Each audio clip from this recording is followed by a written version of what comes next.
So corporate preferred estate transfer is really the baseline concept for every other concept out there. So, you might know this as corporate estate bond or corporate estate maximizer. It's got a ton of different names. We call it corporate preferred estate transfer. But this is really going to be the basis of all concepts out there. So even corporate preferred retirement solutions is a spin-off of corporate preferred estate transfer, because it's the it's the idea of, if I'm not here, like, what do I get? What's the benefits from a tax perspective, from a growth perspective? And if I'm not here to enjoy this money, how does this untrap from my corporation? How does it remove that layer of tax? And the other one is a spin-off that says, if I'm still on this planet though, how do I generate revenue? At the same time, I think it's missing here. So we'll be looking at this company called Brightmind Corp in development stage, in the growth stage, and in the mature stage. So we're going to do planning in all stages of what could go on. And we'll be talking as we go through about how your service model should be set up, transitioning into stages, right? And understanding where that business is. The last thing, which I don't know why I don't have a bullet point on there, I do in other things, is we're going to touch on IFA at the end of the mature business. Now, IFA could pop up in mature. It typically pops up in growing business, but we just decided to put it as a standalone. So it doesn't follow the progressive story of this Brightmind Corp. It's just going to be an overview of exactly what an IFA is, where it makes sense, where it doesn't make sense. And then that last session, I've got it labeled in blue to always remind myself that Brian is special, and that Brian McNulty will come in and he'll do a session on tax and estate planning issues with life insurance. It'll be, tips and traps and other issues. He'll talk about pipeline planning. He'll talk about stop loss rules. So there'll be a ton of things that he's going to go over in more detail in that. And it'll be nice because it will wrap into all the other phases of business. I would say the two heaviest heaviest from a tax perspective content is going to come in mature, and then definitely in Brian's, right? Which you would expect. The idea of this whole thing is not to create a bunch of tax and estate practitioners, but to give you a great baseline of practice management stuff in the introduction, and then layer in the technical knowledge that you'll need to go out there and talk with clients and be able to assess quickly where they are, and then be able to say, these are the sort of ideas that they're going to attach to, because I can identify that they're in this phase of business, right? And when I know the right fact finder or the questions to ask, I can develop something that's going to be very thoughtful for them in the approach that I want to lay forward, that will more than likely get them to the point where they agree that that's the right plan of action and move forward with it. Not expecting any questions up to this point because I haven't really shared anything, so I'm just going to dive on in. So this is what we're going to cover in this particular session. So the market, what's the marketplace for the corporate market space? And yes, this is as of December 18th. Remember, when we built this in the beginning of 2019. So this was our most up-to-date data. We will update this at some point, but understand that there are a lot of active businesses with employees in Canada. We all know that. Some of the smaller ones, pre-COVID, I probably didn't have to preface this, but obviously some of these companies are going to not be there anymore. Some of them will be, very tight for the next while. So the market is changing, and we need to be thoughtful towards this, and we need to think about the approach that we're going to take with folks on this. But there is a lot of business owners in Canada, and I forget, I was reading something, it was a US-based thing, but typically, what goes on in the US also filters up here, is that they're anticipating an onslaught of new businesses to be started in the United States out of this, because typically at the end of every crisis, there's people that found themselves out of work, and they use that as the catalyst to start their businesses. So this is a good time to be looking at business owners, but we of where they are in their business cycle, what's going on with their cash on their balance sheets, or is there a cash on the balance sheet, and the story of where they see their business going. We are fortunate here in Ontario. We are the we are the epicenter of businesses, I guess. I don't know. We are fortunate that we have the most amount of businesses here in Ontario. If you're one of the advisors that's licensed right across the country, congratulations. But in Ontario, there are a lot of businesses. And there's three main sectors, obviously, that we find those businesses in. Professionals, so construction professionals, meaning the scientific or technical services, and retail trade. So it just depends on what your business is going to be about and who you want to target. And in addition, there's like almost 3 million active businesses in Canada. And I think that says without employees, but it's blocked by everybody's lovely faces, with annual revenues greater than $30,000 a year. So that means to me, there's a bunch of companies out there that have a lot of assets. And we know that when companies have assets and people that own those companies pass away, we know there's a tax day that happens. And if they're interested in keeping the cows in the family so the family can keep milking them, then that presents a great planning opportunity for us in this space. But I would say, even if I saw a slide like this, folks, here's what I would be saying if I were you. So what? So there's a lot of businesses out there. I've been licensed for X amount of years. I've dabbled in the business market space, but I just haven't been as successful as I'd like to be, right? Which is probably why you're here in this course, right? Is you'd like to be more successful on a more repeatable basis. Just because there's a lot of businesses doesn't mean every business is for you. Yes, every business represents an opportunity to sell something, but you can't really build, it's very tough to build a business that's focusing in every direction.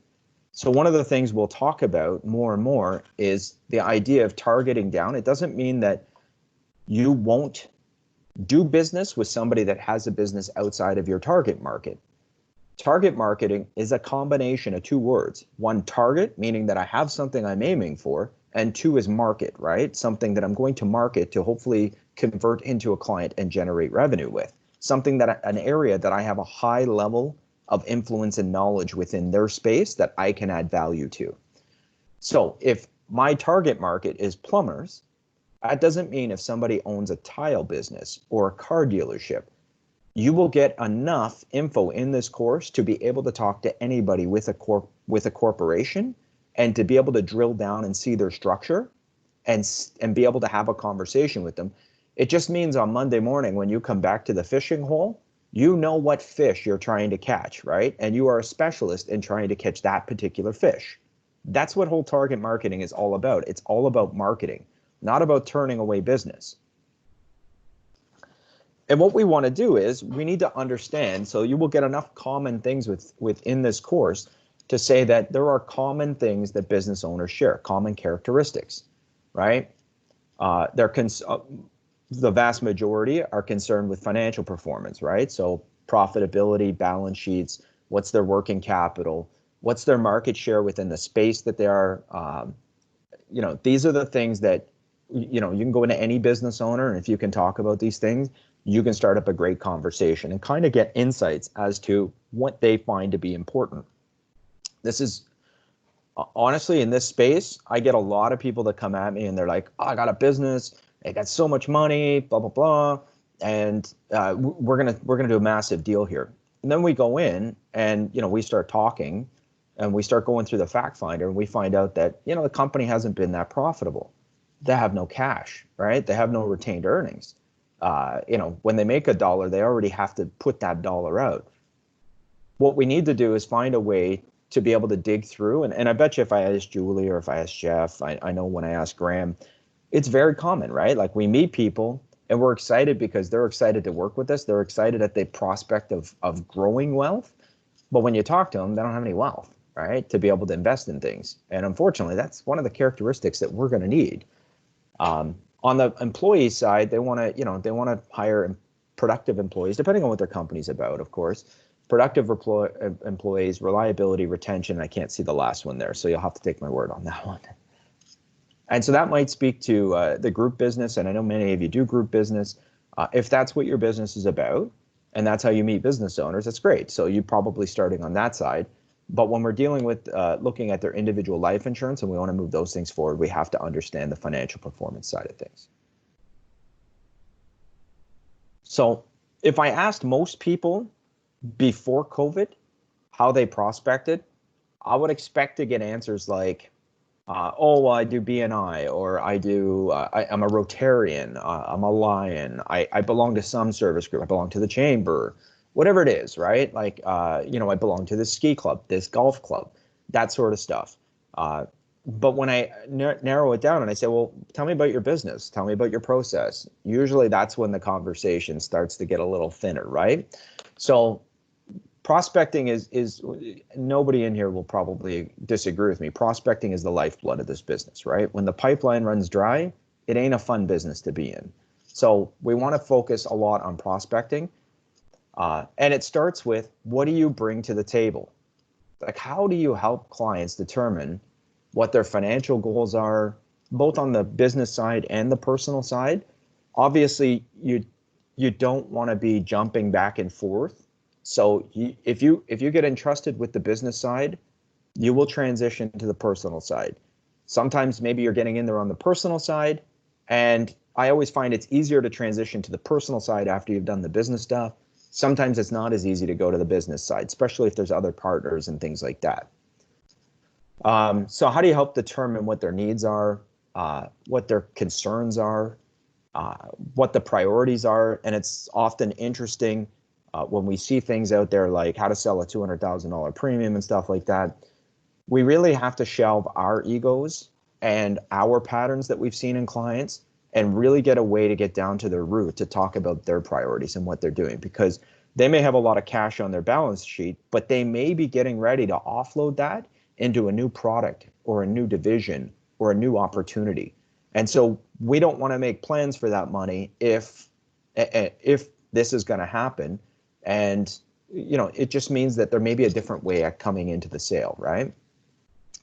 What their current situation is. So we need to have a method here, right? And we'll talk about process in a minute, but being able to show people what your process is and what you take them through is very important. And I apologize, I haven't had a chance to get to your, because I was waiting for them all to come in, but we sent out a questionnaire to everybody.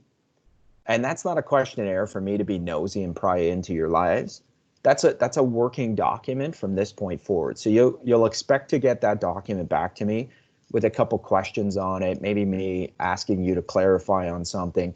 I am going to do a social mapping of you. So I'm going to look at what you say you do and how you help clients. And then I'm going to go and look at you online and see exactly what the client would look at if they were introduced to you via referral and they went to check you out. What would it say that you do? Because I know what you say you do, but is that backed up by social? And one of the things that you'll know is that social doesn't sell for us, but it does reaffirm who we are and what we do, right? So we've got to know what we bring to the table, and we've got to have a process to show people. The big thing about this business is not trying to swallow the entire market. I don't know if I said this in the last meeting, but I'll definitely say it now. If you're selling sugar water and happiness like Coca-Cola, you can go after the entire market. If you're selling parties and carefreeness, you can go after the entire market like Budweiser. With life insurance, it's just too hard to hit the entire market.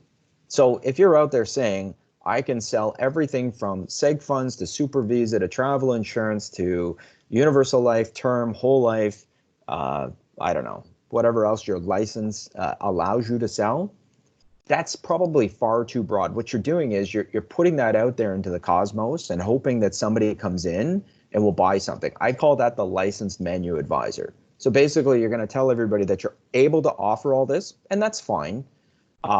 Worse is when you meet somebody that says they specialize in, group benefits, whole life insurance, key man insurance, buy, sell, super visa, and everything else, because you can't specialize in that many things. So what we want to do is narrow the scope from a marketing perspective.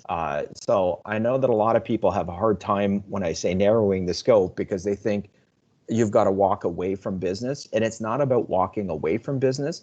It's narrowing the scope in order to be more effective with a clientele that you have high intelligence on. The idea of raising up your level of leadership or your level of influence actually comes from this book, which is the 21, and I'll send out a listing of these books, but the 21 Irrefutable Laws of Leadership by John Maxwell. There's a section in here called the Law of Influence. And when I read it, I was like, that's exactly what people are talking about when they're talking about target market, right? They're talking about raising up your level of influence.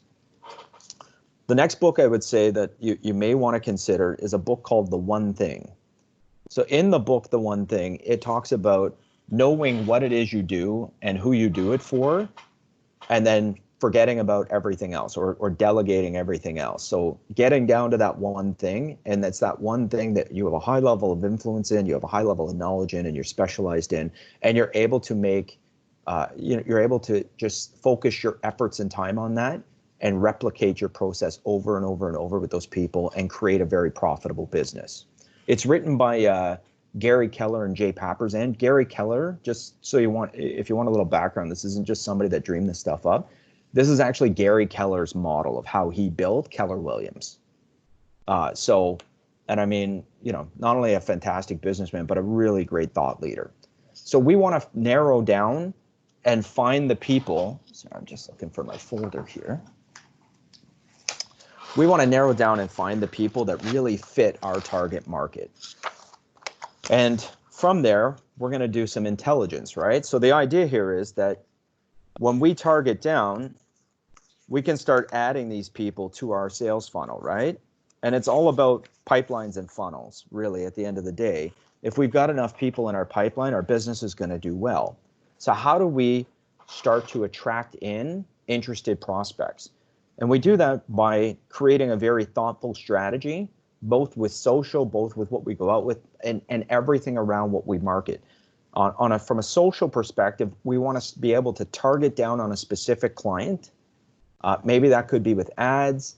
That could just be organically by going into Facebook groups or going into LinkedIn groups. It could be by going out there and going to the clubs or the Rotary if you're dealing with dentists, you might be starting at the dental colleges. It's knowing where they are and starting to create a dialogue and community with these folks, and then sharing info on a very strategic basis to bring them into the top of the funnel. So that way they'll come through our process and be actualized into clients by us making a sale with them. And then once they've seen value, right? And once they've acknowledged value, then the referrals can start, right? People won't refer people to you unless they've seen value. And we all know the old stories, because I was trained, I was trained at London Life many, many years ago, where I remember my manager telling me that if you like a restaurant, you'll tell between 2 to 4 of your closest friends and family. But if you get screwed in a restaurant, they give bad service, the food's terrible, you'll tell everybody you know. And the same thing goes in our business. When people know what it is we do, they know we have a process, and they know we deliver on that, we become referable to them. And that's what we're trying to do, is not only be able to start building, either through marketing or organically, building a pipeline of interested people that we bring through, but also we want to increase our referrals once they know who it is we service and what it is we do. And believe it or not, plumbers know plumbers, right? Doctors know doctors, dentists know dentists, right? So if there's a reason why you're specialized and you do a good job and everything's nice and clear, you probably put yourself to the top of the referability list. The thing about a target market is you want to know everything about these folks. You want to know them, and I'm going to say you're going to want to know these folks in their stages of business. So development stage, growth phase, mature phase. I'm going to go so far as to say you're going to want to develop a fact finder for each of those phases. And the reason why is what's concerning to somebody in development phase is going to hold no bearing to somebody in mature phase, right? So we want to think about this. And the reason why is the more we practice this, remember this from the last one, right? The more we practice in private, we'll profit from in public. You just want to be able to identify where people are in their business cycle quickly And then in your head, no, these are the sort of things that are going to attach to them. I need to dig a little deeper into these areas, and I'll see if there's a match with what I want to discuss with them further.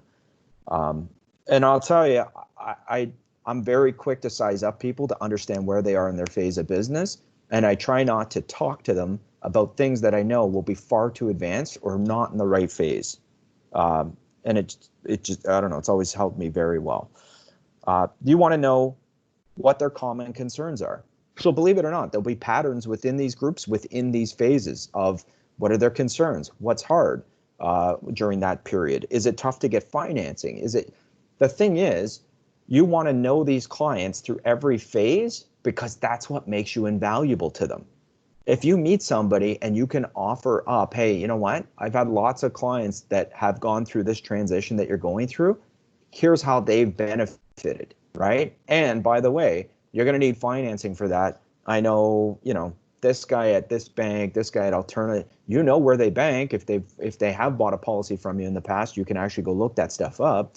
But you can start offering up ideas. The other thing too is you want to build out your center of influence all around these clients. So you want to know what's going to be their concerns from a liability standpoint. Like what should they be looking at in professional liability?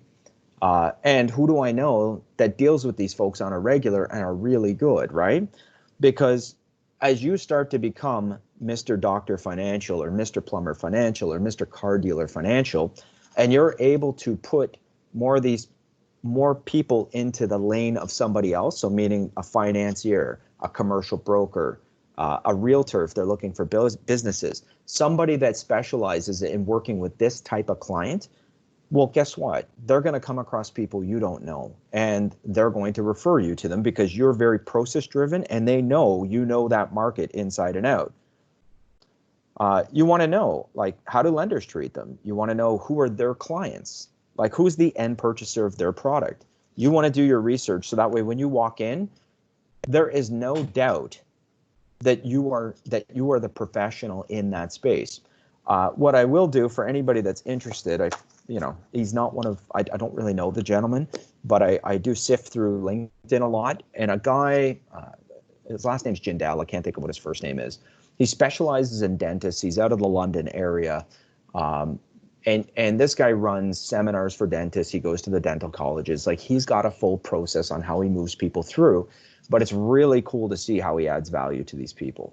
And so what he'll do is he'll bring in a group of graduating dentists, and he'll create a symposium for them where he brings in other dentists to talk. He brings in other financiers to talk and whatnot. And he has a whole day set out. But he's a master because if you just listen to his introduction, he starts out talking about what they're going to earn in various stages, what they're going to earn if they go for a specialty degree. He drops acronyms on the different degrees that they can get. He just starts talking about them from their perspective that immediately you can tell he takes capture of the room, and people don't doubt that this is the guy. Now, he fills a room full of dentists and holds them from 10 a.m. until like 5 p.m. So that's a pretty, that's a pretty long day for anyone. But what he does is he builds a very thoughtful agenda based around, all the different aspects of their business. And he brings in other dentists to talk as well that like to give back to the community. And he's also a master because he doesn't make it seem like he's hard pushing his agenda, which is he wants to sell insurance to these folks, right? He wants to sell them disability. He wants to get them on some life insurance, and he wants to get them thinking about his firm. So what he does is he has a speaker speak, he does a break, and he goes, after the break, we're going to talk for 5 minutes on the importance of these clauses in your disability contract or something like that, right? And then he has another one after the lunch break in that. And it's a whole process, but you can see immediately that this guy is an expert in that field. Now, you can take that same thing and apply it to trucking companies. You can take that same sort of thing and apply it to whomever, right? You've got to do the work to understand them and the phases and the difficulties that they're going to go through. So this requires you to actually build a business plan around them. Now, don't freak out, because if you've never done this before, I noticed that in the very early stages that some people were having issues with this. I've built just a small document called the Kickstarter plan. or a Kickstarter program. And basically what it is, it starts to get you in the head of your target market. And then it starts to help you map out in each phase what their concerns are going to be, what they're going to be most interested in. Where do these people hang out? Like, how am I going to put myself in these people's purview? How am I going to, like, what Facebook, what LinkedIn, where do they go online? Like, how can I interact and create community? And understand that when I say you're going online and joining groups with your target market, you're not going in there to spam advertisements in there, right? I'm in another group and this guy has come in and he hasn't said one word to the group, and all he's done is like just kind of, I call it socially puking his info into the group.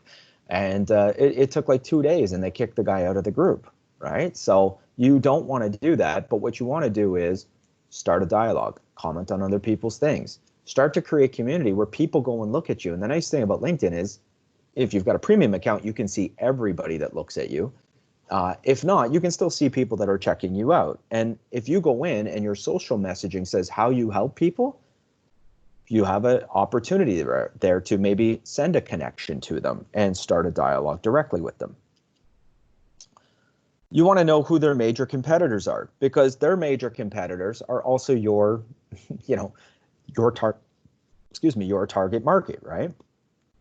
You want to know what makes them unique versus their competitors. So that way you can have a good conversation about, hey, I know this, this, and this. When you understand them, by the way, your social posts start to become all about what interests your particular target market, right?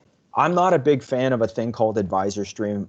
I don't know if Financial Horizons pumps them or if other people are using them. And it's fine if you're running a general practice. Like, honestly, it just pushes info out there. But I don't know that anybody can really track the ROI on that info because it's so spread out and diverse. They're just hoping that people catch on and say, my guy pushes out financial info. Versus when you know your client, you're out there looking for specific info that is going to be of interest to them. And we'll talk more about social strategy when we get into social strategy, but there is a whole strategic way of running social media. And I think it can be run very well. And I've also seen it run very badly. You also want to know, what are the familial concerns? We all know this. Listen, this is a tough business, the insurance business, right? Not just from a sales perspective, but it's tough on families. Right? Like, we're gone and we're thinking about things. We're working sometimes when we shouldn't be working. There's long hours. Sometimes in some businesses, there's thin margins. You want to have all these understandings. You also want to know, is this a practice or a business? Meaning that if the key person, the owner, dies, does the business die with him? That brings a whole host of other issues to it, right? But we want to know, like, what's the travel commitments? What's the time commitments? And one of the lies or myths in life is that there's a thing called work-life balance. When you're a business owner, that's a myth. You're working more than what you're not working. Even when you're off, you tend to be thinking about your business. So you just want to be able to get into their head. You want to know, where do they hang out? Do they go to certain cafes? Do they go to restaurants? Do they belong with golf clubs or ski clubs? Do they have associations? So with the hangout and cafe, I'm going to give you an example. And this is actually, I think I said to most people, I'm second generation in this business. One of my dad's friends, this guy Vince is a really interesting guy. He came here. He was a professional athlete when he arrived here in Canada.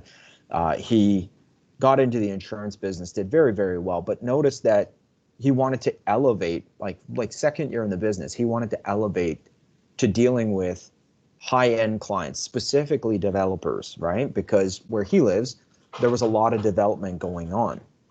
And so Vince had a goal, he had a monetary goal, he had a business goal. And what he did was he noticed that a lot of these folks drove Ferraris. So one of his goals was to own a Ferrari. So that way, when he showed up at wherever he was going, they would have an instant connection. It was kind of like they'd eyeball him and say, oh, okay, you know what? He's probably a developer, right? Like he's okay. He's one of me, right? And so like he's always kind of looked at his clientele and kind of tried to match up what it is they're driving, what it is they're doing. The other thing too was he used to start his day, he used to wake up at like 4:30 in the morning, and he'd start his day by going to cafes starting at 5 a.m. And he had 3 cafes that he would hit on his way to his office. Now, if you ever go to Vince's office, he's got a gorgeous espresso machine. Doesn't need to stop to drink espresso on the way to work. Probably is too jacked up when he gets to work. But what he would do is he would go in with his paper or whatever it was that he was reading, and he would go in and he would have coffee there. And he wasn't in there to press flesh and try and push his agenda. What he was in there doing was being visible and creating community, right? So he would start to discuss with people, he would talk to people, he would listen to what they were saying, and he started to build out a center of influences around the problem. So he was doing the intel, and what happened was, because he showed up so often, and he, bought people coffees, and he was jovial and everything, he actually started to sell these people. And within a year, he actually had that Ferrari, right? Like, so interesting enough, right? And I mean, he's still a multimillionaire to this day and drives like ridiculous cars because that's his taste. But what he started to do was put himself in the place where he could be visible. He offered value to people by making referrals to other people. And he said some of these clients didn't convert for like 5 years. But once they did, it was a very big hit, right? And he was doing this back in, oh gosh, this has got to be like the late 70s, early 80s, right? And since then, his business has just mushroomed up because obviously he started with one particular clientele. He's got a service model, and from there, and now he's got successors coming in the business. But your ideal audience may go to golf clubs, ski clubs. When I say associations, I mentioned that earlier, is there a builders association? Is there a plumbers association? Is there, if you want to deal with CPAs, because that's how you're inclined, or engineers, is there an association? Is there a publication? What does it take to write into that publication? Maybe there's a podcast that you could build that targets specifically to these folks and shares great info about not only financial planning, but other things, and you bring on guest speakers and whatnot. There's a lot of ways to get your name out there, but what you want to do is raise up your level of leadership within that specific marketplace so that when people think of insurance or financial product or whatever it is that you specialize in, they think of you. That's what we're trying to accomplish in that whole thing.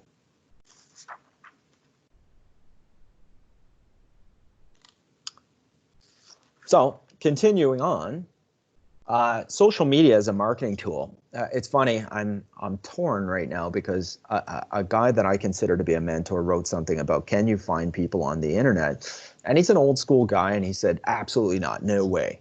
And I would say that depending on how you've built your business or the business that you want to build, I don't know, maybe you're right. Maybe if you don't maybe if you don't do anything on social, maybe you're right. Maybe you won't meet anybody on there. But I will say to you that, and this was a lot harder talk for me to give pre-COVID, social media is one of the most amazing tools that I have been researching for the last year since I made some connections.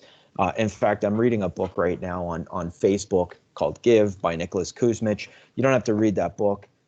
If you're interested in hearing him speak, he's like episode 36 or something on a podcast called the Elite Advisor Podcast.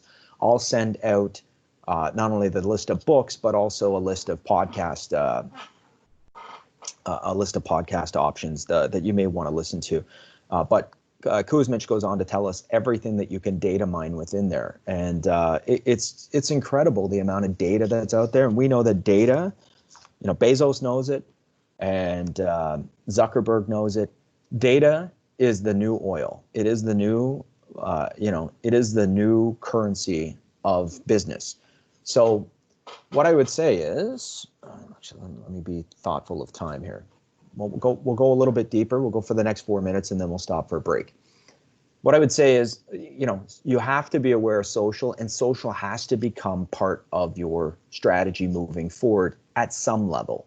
Whether you hire somebody to do it or you're doing it yourself, I would say that you have to consider social. And I don't think there's anybody on this session that's going to argue me on this, really, because at the end of the day, your ability to go out and hit a cafe or go to BNI or anything like that was taken away from you the beginning of this year. And many people's pipelines or many people's sales were based on what they had already put in their pipeline or what was already going through. And they may have made some additional sales along the way because people saw advertising for life insurance and been told it's easier to get there. But when I talk to people about their pipelines and are they actively adding to it, the vast majority are saying no, that they're waiting this out. And I have some friends that are completely digital, like they bring everybody in digitally, they do all their meetings digital, they do all their applications and service digitally. Those folks, their business has seen no drop. They are just actually, my two close friends, their business has increased through COVID. And it's all about the strategy you use. And I'm not saying you have to completely switch to digital.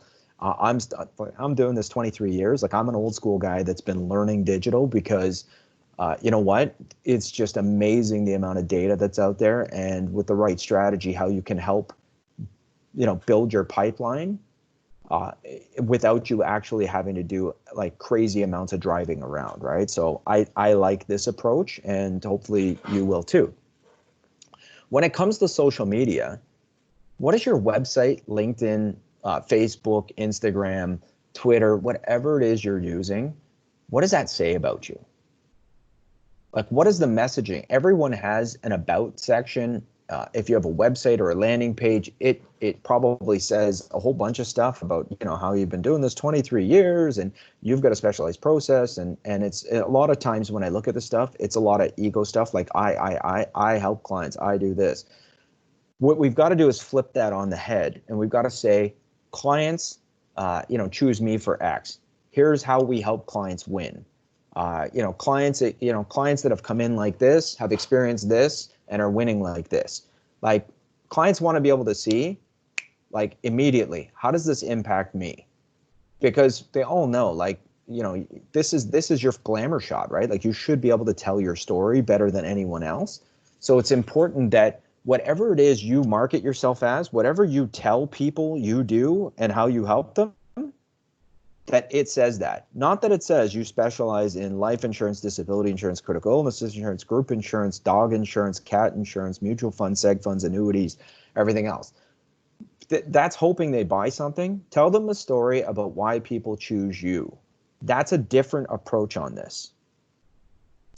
Does your content on your website, does the content that you're posting out there in social media, does it resonate with your target market? Like, do you know them well enough that you know what you're posting resonates with them? And I'm going to give you, I don't have the book in here. I have it, I think my son might have borrowed it. There's a book called Jab, Jab, Jab, Right Hook by Gary Vaynerchuk. Vaynerchuk to me is like, I don't follow everything he says, but when it comes to building a business online, he's undeniable, right? Like, he has built 2 amazing businesses online with social media. So it's hard to deny that he doesn't know what he's talking about. If you know anything about boxing, jab, jab, jab, right hook is obviously a boxing reference. And the idea is that the jab is what you basically soften your opponent up with to open up for the right hook, which is the knockout punch, right? And so a jab is articles or things that will generate interest for that market space, but is not an ask for them to buy insurance, right? Or is not a kind of like, you're not trying to corner them into feeling bad about something. What you're doing is you're pushing info that says, I'm with you. I know this is going to resonate with you. And what it does is they read it. They might go back and check out your LinkedIn page. They see a little bit more about you. Maybe they hit your website, and they're checking you out, right? And they start to hit through your medium. We all know this happens. We've all been on the phone with a client, or we had a call from somebody all of a sudden, and we've seen that they've checked us out on LinkedIn as well, right? Because they want to know, is this guy the real deal? Like, I've heard something good about him. Are they the real deal? Or I've read something on LinkedIn, and I think I like this guy, but I want to check them out a little bit more to see, are they the real deal? And I go so far as to look at, they posted this thing. I liked what they posted. I'm going to check their other posts to see, are they really a thought leader in this space? Do they, are they Mr. Financial for doctors, right? And, sometimes you find out that's exactly who they are by looking at their previous posts. Sometimes you look at it and you're like, oh, this guy is just spraying things in every direction, right? So you really want to see, does that content align and hit your clientele? And the idea is that there's a sequence to it. Jab, jab, jab, right hook. Push info, push info, push info, create community, good times, thought leader, and then right hook. Right hook is call to action, right? Now I'm going to put something out there that's thoughtful, but I'm going to ask you to take action on it, right? And how you make things actionable is, hey, go to my website and get this, right? Or, have you thought about your disability insurance and what that could mean to your business, right? Whatever it is, like whatever that approach is, you're now asking, and then you go back into the sequence. Good info, good info, good info, boom, right hook. I'm asking you to take action again, right? And sometimes you'll mix that up. You might go, 4 times good info, so that way they don't see a pattern in how you post, right? That's another thing that I look for is patterns. But you want to have a sequence to it, and you need to plan this stuff out. So you need to have a plan in advance of how often you're going to post and the type of material you want to post. So that way we can start to really get the community involvement, and people start to comment on your posts, and then you comment back and respond to them, and you look for their posts and you make responses to them, and you start to add in people from the targeted area that you actually want to attract. So folks, it's 10:53. Let's take a 5-minute break. We're gonna come back at 10:58 sharp, if that's cool. Okay, I'm gonna take off for another meeting, but great content so far, and I'll see you guys at the next one. All right, see you, Jeff. So let's take 5 minutes. Let's come back 10:58. Get some water, get a stretch, go to the washroom, get your coffee, and then we're gonna dive back in. All right. Cool.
Okay, so I'm showing 10:58. I don't know if everybody's back or not back, or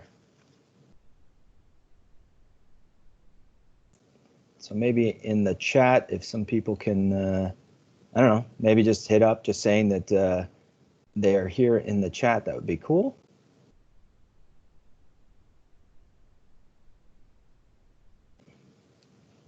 All right, so we got a few people. So I'm gonna dive in, and we'll keep tight to those times so that way. Oh, what am I doing here? Guess I got it open in two spots here.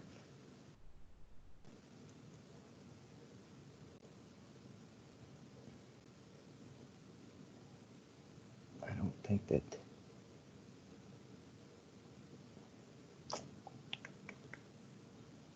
Sorry. Let me share.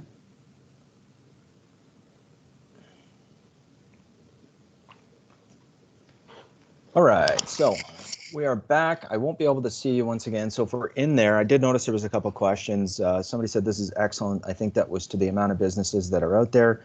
I agree that is excellent. And somebody asked about the companies with more than 30,000 without employees. Yes, I suspect those are holding companies, probably a lot of real estate holding companies and whatnot. So I agree with you. That presents a fantastic opportunity.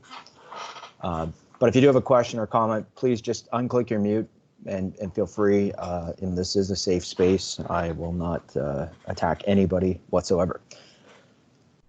So do you act, so we talked about, so just I'll kind of recap. We talked about target marketing, about raising up our influence within that market space, understanding and having a process to take them through. And now we're talking about how do we start to market ourselves? So we know how to traditionally market ourselves, absolutely fine. And when the world opens up, there is, you're going to go back to what is natural, which is, golfing with people, having coffees with people, doing the regular clubs and circuit and that. Hopefully we do it a little bit more targeted to the people that we actually want to attract. I will say too that part of the issue people have with picking a target market that I've found is people don't want to get it wrong, right? So you're like, you'll narrow it down and you'll give me three choices or two choices, but you just don't want to get it wrong. The problem is, once again, you're just spreading yourself too far, right? Like multitasking is a lie that we tell ourselves that we're good at. Most of us are not good multitaskers. I'm definitely not a good multitasker. So, you want to have good focus in on your target market.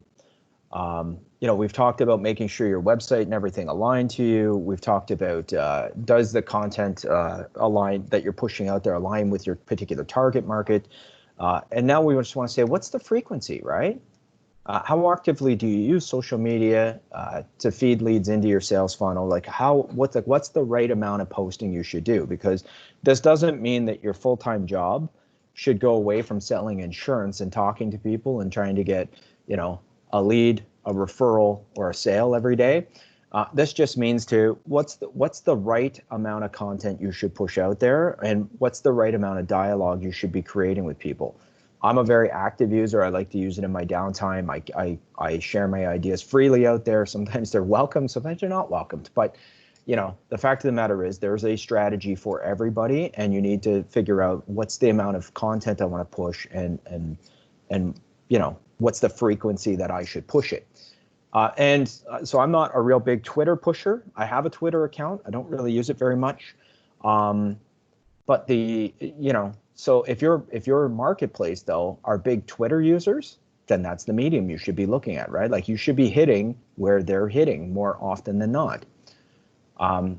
For packaging, I don't know how many of you do this. I know a lot of advisors that do, but they walk around with like a prepared package of articles, concepts, and info that they want to share with clients, right? So once I realize that somebody's in the growth stage of their business, I may have a marketing piece, right? As a presenter, we call this a tent pole, like it's the thing that keeps the tent up, right? So I may have a marketing piece after we've had a discussion with one another that I know is probably going to resonate with you because it's resonated with other people that hit certain markers or commonalities with you. And so I want to have that at my disposal. So you may have inside whatever it is you walk around with, you might have a particular marketing piece or whatever. The thing I would say is, if you have that in physical content or in a physical format, do you also offer that in an e-format? Meaning that it's okay, yes, you've pulled that out of whatever it is that you're carrying around with you, you've talked about it. When you're leaving this meeting, do you have that in an e-format that you can just email that to the client right there? Hey, this is the article that we discussed. I know you said you want to talk about it with your accountant. Attached, you'll find that article. You know, that's a great way of doing it. The next level way of doing that is by doing it in a digital environment like a MailChimp, or there's other environments kind of like that, whereby when you send an email to somebody, you can then see, have they opened it? You know, you can track their clicks to it. How many times did they click back on it? Have they forwarded it? The more, oh, geez, I don't know who came on, but if you can just put us on mute, that'd be cool. So I don't know if you use formats like that, but everything's about tracking. If you're going to put out marketing, you need to be able to track, was that, what is that resonating with your audience? And you know that if you've shared something with a client and they've gone back to it that day, maybe they've gone back to it 2 days from then, and they go back again, you know that you're resonating with them. Now you've just got to think, how do I get back in the door? Like, what's my tactic or approach or process to get back in touch with these folks? And is there a secondary piece that I could forward to them that helps advance it, right? And they don't maybe realize that we're tracking all that on the back end, but that's what for digital marketers, that's what they use for what they call retargeting. So you've come in, you've shown interest, we've shared an idea, you haven't called me to buy yet. I'm going to retarget you with the next thing that I want you to be thinking about that's going to be thoughtful within your space, that says, I understand you. And they don't realize that we're kind of watching them on the backside of the equipment that we're using, right? Or the technology that we're using. So whatever you have in a physical format, you want to have in an e-format. And you want to get third-party sources from all over the place. So some of the best sources come from, banks, accounting houses, legal firms, and I would have stuff from all different insurers. It wouldn't be product stuff. It would be articles of interest. It would be concept pieces. We've got a couple pieces that I helped create that I particularly like, but they resonate with the way I sell and the clients that I come across. So anything you have in physical format, you want to have in a digital format. And anything you're putting out there, you just want it to be thoughtful. So you want to be in the mind of your client, and you just want to have a consistent how you're going to push that out. Oh, I used to have a line that came up in here, and I guess I'm using an older version of this. So what I would say, what would normally come up here is, if insurance is your main hustle, all right? So if planning and insurance is your main hustle, marketing now has to become your second hustle, right? It has to become your side job. Especially, it's been, like I said, January, I'm showing this slide to people that they're not paying as much attention to me. We come through COVID. I've got more people that have called me back on those slides saying, I need to really think about this, right? Like I need to have a process because my well is drying up. And yes, there's promise of the world opening up again, but there's a lot of unknowns, right? Like we don't know if a second wave's coming. We don't know if we're going to open and have to close. So you don't want to try and wait this out. You want to be using a very thoughtful strategy to be able to load clients up, no matter what the market circumstances are. The other thing that I would advise, which I don't have a prompt for at this moment, is, do you actually have a process with clients? And is that process in a visual format, right? So meaning that, we meet a client, we go through discussions, we decide whether, we want to go into the first stage of fact finding, and that we go through fact finding. From there, the client, you tell us all this info about you. We come back with a very thoughtful, I'm a big memo guy. It may not be your style, but with corporate clients, I find it goes the extra yard. So I end up echoing back in a memo everything they told us about how they started their business, what's unique about it, where they are, what their concerns are, how they plan to handle things, that sort of stuff. And then from there, I've had time to go through and say, this is great. Love how you've been doing this. This totally makes sense in your market space, blah, blah, blah, blah, blah. But, you you've said that you're going to take care of this impending tax bill on your demise, on your and your wife's demise, but the problem is that's not the way, the methodology you think it's going to work, and that's not actually how that works. So let me explain how that works, right? And then boom, here's how we solve the problem, right? You've explained to me, here's where you are today, here's where you'd like to end up in the hero's journey, here's what you understand it to be, and what I'm saying is that's not actually how that works, so let me tell you how that works, and here's how you can solve that problem, right? And so I'm a big fan of memos. The other thing I would say is I'm not only a fan of memo, but that memo becomes what I call our pitch deck or our slide deck to go back and present to the client. So we don't actually just send them the memo. What I do is I go back and I present what they've told us, what they would like to happen, and how we make that happen, right? And we present that in a very thoughtful manner, and then they get the memo. The memo can be shared with their accountant. We, obviously try and get to the accountant. We don't want to shy away from the tax professionals. I love working with them, because if we can get them to buy in and say, that's right, that deal is right, like, you know what, that makes sense, and you have the cash flow to do it, then we're good, right? We know we're going to go all the way with this case. So that's what we're trying to do.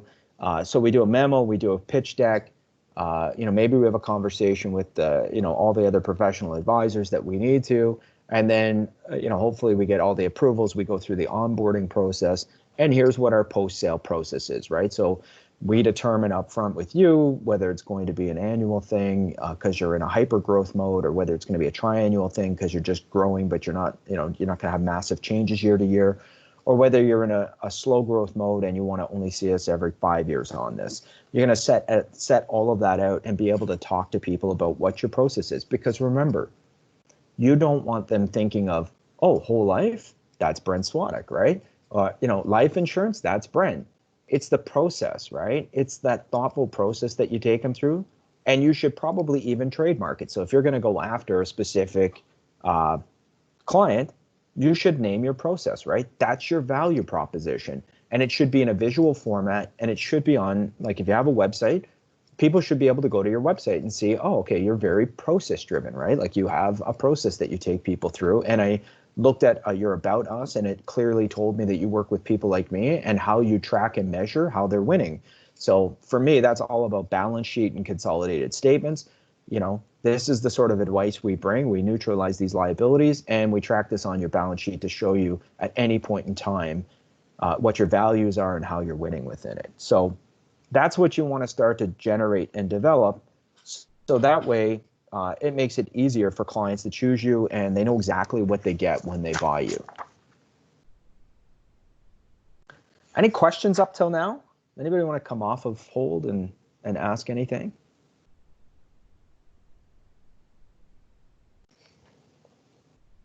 No? Okay. So then let's dive on in. I've got one. Perfect. I don't know who it Jeff is. So. Here. It's Jeff here, Brent. Will you be providing any form of example of this process that you're talking about? Yep. If you want to, so first off, I'm happy to send you out a copy of the slides in PDF, right? As well, I've got the Kickstarter guide and a bunch of other stuff that I can show you. I could ask some of the people that have come through the course before if they wouldn't mind you being able to check out some of their profiles, or even talk about some of the process that they've made. Where a lot of this comes from, as I said in the first session, I've been blessed through both at Canada Life and at Equitable that a lot of this is modeled off of some of the top producers in the industry that I've been working with. So they started out with target markets. They are very big on process. And now a lot of them are starting to integrate in social. So a lot of this is really a collection of a bunch of different places. So unfortunately, there's not just one book I can point you to that says, hey, this is it. And there's, but other than that, I've got exercises that can help you narrow down. And if there's something specific that you want to drill into to get an example or idea of, I can definitely work on pointing you in those directions. Just like that video I was talking about of the guy that specializes in dentists. I'm often going through and seeing, like, what are people who do it, better than the average bear doing, and how are they exploiting that, and what's been the results for them. So everything that I'm using is not hypothetical. Everything that I'm using has evidence-based backing it. No, it's all good. Thanks. Perfect. And remember, this is the formal group session, but a lot of times what happens is there's individual meetings that happen in between because you want to bounce stuff off. You want to bounce a case off. You want to bounce, how you're rewording something off. That's available not only with Julie, with myself, I'd say with Catherine. Unfortunately, Catherine's not back yet, but she will be back at some point. So if you feel most comfortable with her, you can obviously work with Catherine as well. So cool. I'm gonna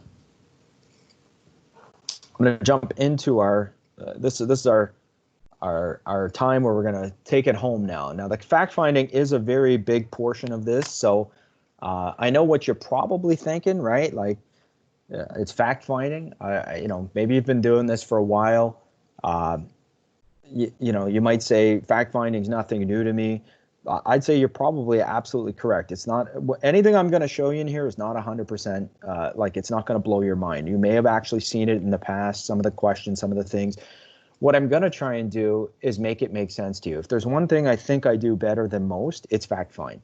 I'm really good on getting clear on what the clients are hoping to achieve in their life, what they're doing with their money, and what they value. And to me, what they value is probably one of the things that I think people don't do very well, because we get blinded by wanting to sell them something, right? And I'm always looking and saying, we're still going to sell them something, but we've got to sell it in a way that they want to buy it. And so that's what I'm looking at here. Obviously, we're by using a corporate fact finder, we're looking at a series of questions to help uncover all the desires, concerns, business needs of the owner. If we do this right, it not only helps us in the discovery process get really clear, but if we go through a strict process like a memo and everything else, it leads to sales. But your fact finding also helps you in the underwriting process. And although not on here, what you'll find is your fact finding helps you in the underwriting process with a cover letter. Your cover letter is part of the memo that you've written. It's also what's going to help you in the back end with the reason why letter. So if we do this right, it's like you're killing a couple birds with one stone, right? Because you're able to write the memo, create the pitch deck, create your memo or your underwriting letter, right, to tell them why they're buying the insurance and what's it for, and how, and rationalize with the underwriter why you're doing it, and it goes into your reason why letter. So fact finding to me is like one of the most vital things that we can do extremely well, and I find that when it's done right, people buy and they're genuinely happy with what they buy. So obviously, ask good questions, collect the vital information. That's what we're after here. There's always some good starter questions. I love this section because usually people will come on off of mute and tell me what their best starter questions are. But these are the ones that I hear most common, right? Like, so tell me how you get started. We all know business owners love to talk about their business, how they got it started. What do you love about your business? If you could change one thing, so that's going to come up in 1 second. If you could change one thing about it, what would that be? What would prevent you from doing that or implementing that? These are the types of things. The last question on here, you can't probably go to a seminar in the last 2 decades and somebody go up there and say, what keeps you up? What is it that keeps you up at night? I love this question, but honestly, that should not be a starter question. That is a deep question that requires trust and simpatico between me and you, right? Like if I'm trying to sell you, I'm probably not telling you what keeps me up at night right off the bat. So I'll tell you where I think that question fits in, but to me, it's not the best starter question. I know I put it into this presentation as a starter question, but it was more to kind of say, I know that people will tell you this is what you should ask, but I think there's a time and a place for that particular question. And I don't think it's one of the first questions that you should ask people. But if you start off with the how did you get started? What do you love about your business? What keeps you, if you could change one thing about it, what would that be? What's preventing you from doing that? like, it's amazing the discussion that comes out of this. And typically when you're saying, how do you start your business? They're taking you around. If they've got a shop, they're taking you around the shop. They're showing you machinery. It gives you a good chance, along with any intel that you did before on these folks, to really get the conversation rolling. When myself and Brian joined, and mostly Brian, not myself, we joined Equitable almost 3 years ago. When we did, there was no business, no financial planning for your business fact sheet, right? So Brian was kind enough to throw together this. We had a very similar one at our previous firm, which Brian was instrumental in creating. And so it was, there was a business fact sheet or a business fact finder kind of created. I'm going to tell you what I love about it. There's a lot of info in here, and it's the pertinent info that you're going to need. By the way, I'll send you a copy of this, right? I'll send everybody in the group a copy of this, along with the copy of the books that I recommend and the podcast. But I'll send you a copy of this fact sheet. I don't think it comes up on this particular, no. So what I would do with it, though, is, to me, I don't use this fact sheet. I use my book because I know what I want to ask in the various stages of the business. I've been practicing asking these questions for over 15 years. So I don't need to carry around this fact sheet anymore. But what I would say to you is, it's a great place to start. What I would recommend to you, though, is that you can use this one to start, but eventually you're going to want to rip this thing apart and put the questions in a way that flows more naturally for you. So I don't particularly care for the, the order in which the questions come up. And we're going to go through this fact finder sheet by sheet by sheet in a second and give you a whole bunch of additional questions to kind of vet out with the client. The problem is, we released this thing let's say 2.5 years ago. It got sent out to people, and it comes back from advisors looking like Swiss cheese. And so it, like, they'll answer one part, not another part. There's no explanation in certain things, because it's typically, when we see something like that, it's because people aren't comfortable as to why they're asking for that information. And if you can't rationalize it to yourself why you need that information, there's no way you're going to ask a client that may be worth more, that you're trying to sell, that you're trying to impress, or worse, that you have to go to his accountant and you don't know why you're asking for that info.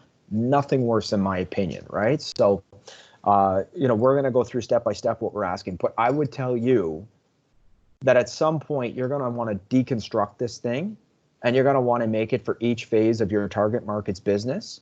And you may add some questions in there and make it more flow to your style.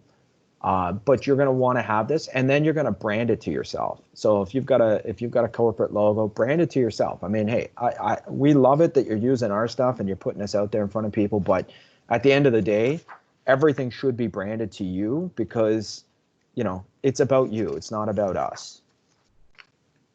So let's start to take a look at this document and rip it apart and tell you how to use it with success. So the first thing you come up with is the client information. You know this stuff. You don't fill this out in front of the client. Obviously, you would have this kind of filled out already. So anything you know about them that you can pre-populate, right? Then we start to go through, are you currently doing any business planning? So, have you done so in the past? If so, what have you done? This starts to lead to all sorts of questions, especially, so if somebody's in their startup phase, they're probably a no. Okay, simple, great, they're a blank sheet, we can start. If they're in their growth phase, maybe they've done an estate freeze. Maybe they've added a holding company, maybe they've added a family trust. We just want to ask them what they've done, and they'll say yes, and then they'll say, yeah, I've done this, or I have done that, or I did something, but I don't really understand it. That's our perfect ideal client, because when they don't understand it, we can add a lot of value in their life. Then we want to get into, what type of business is it, right? Is it a proprietorship, a partnership? Is it a corporation? What type of corporation is it that you have? And ultimately, what we want to get to is a business entity organization chart, or a big, business flow chart. What else? We all know what they're called. There's a bunch of different names that we call them for. But what we want to get down to is a corporate org chart, right? And what you're going to get is something like this. So if you've never had to think about this, or you've never done this will give you some ideas as to what we're looking at. So an organization chart might look like this, right? This is a complex one. We've got 3 business owners. They've got holdcos. They've got 2 operating companies. One's a real estate holding company. One's their actual manufacturing company. And we're saying, okay, who owns what, right? And if you went through my, my notebook, like typically, unless they have that org chart on hand, and some companies do, you may be drawing this, right, to get an understanding of what it is they own, who owns what. I heard some ruffling there, so I don't know if anybody has a question. Okay, I'm going to say that nobody has. I've got another question. I'm always going to have questions for you, Brent. Perfect. I like questions. It's good. This is part of your previous slide.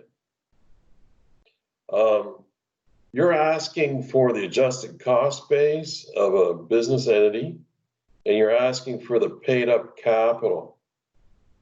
What's the probability of getting an answer on that one? So where did I ask that, if you don't mind me asking? Right there. Right underneath. Right underneath. You got the corporate business entity name, the shareholder. Where are you going to get an answer on adjusted cost base and paid up capital in that discovery meeting? Yeah, and that's the thing. That's why I'm saying, like, some of this stuff is just disjointed to me how it comes out, because you're going to find not many business owners actually know this stuff. So exactly. Yeah, I agree with you 100%. So what you're going to see? Sorry to interrupt. No. It's a very good. Brent, wouldn't it be fair to say that from there you'll get a sense of if they started it from the ground up, it's likely the ACB is $1, right? Exactly. Which then there's okay. Yeah, and you're if they've started up and they're still in that development stage, you're probably not seeing holdcos in there, right? Because there's no point in having a holdco. There's no cash to protect, right? There's no reason to have it there. So I'm just using this to show this is sometimes what you might see. When we actually get an organizational chart, so you would probably, if we were actually getting this, so if they had this on hand, it would be there that we would start to get that info. And we need that info, by the way, of, what are the common shares? What are the pref shares? Is there a family trust? What do they own in the way of those shares? What's the adjusted cost basis? And is there any paid up capital? Usually that's going to come out of the accountant's org chart. No client, I'm trying to think, I cannot think of one client ever in my history of a discovery meeting that has said, yes, my adjusted cost basis is this and my paid up capital is this. And, it just doesn't usually happen that way.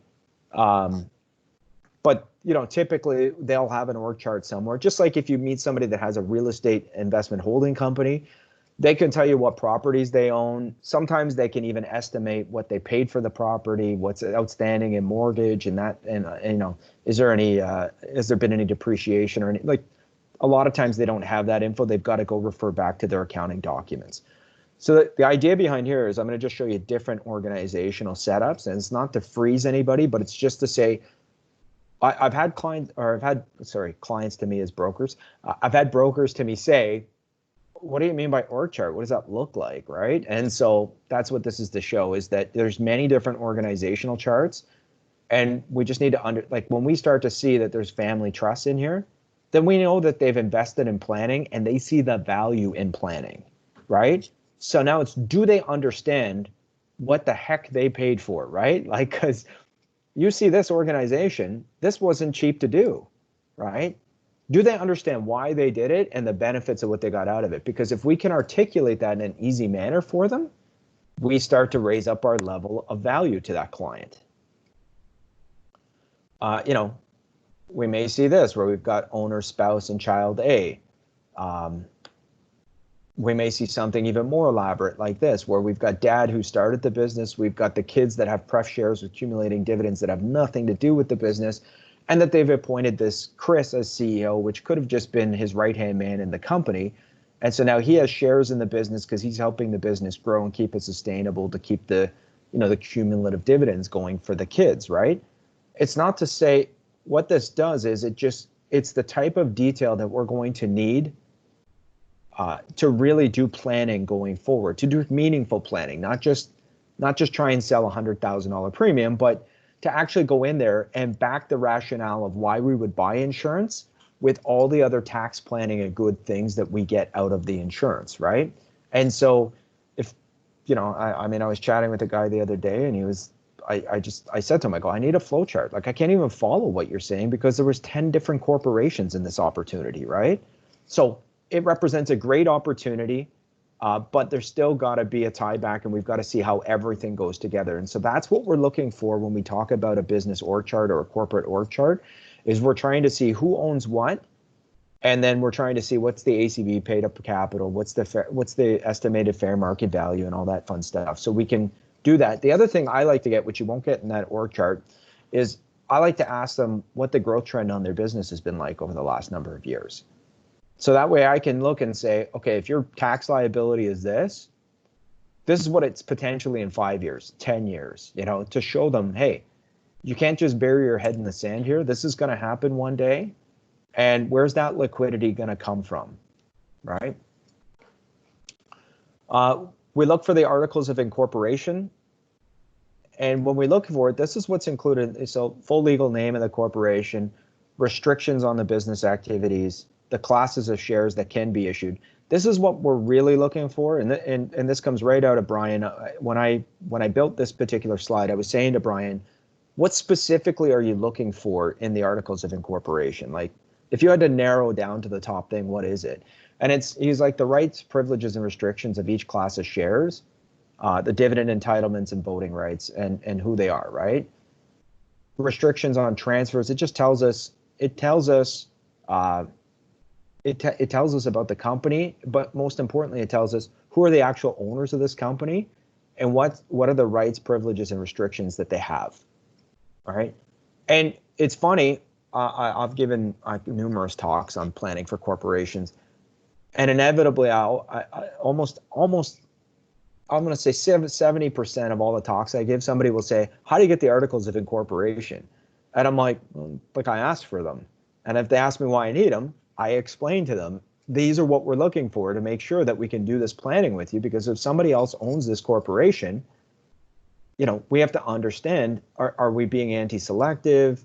What's their involvement in it? What's their rights and restrictions to it? So it just helps you to understand why we're asking for certain documents and why the underwriters are asking for it, those particular documents.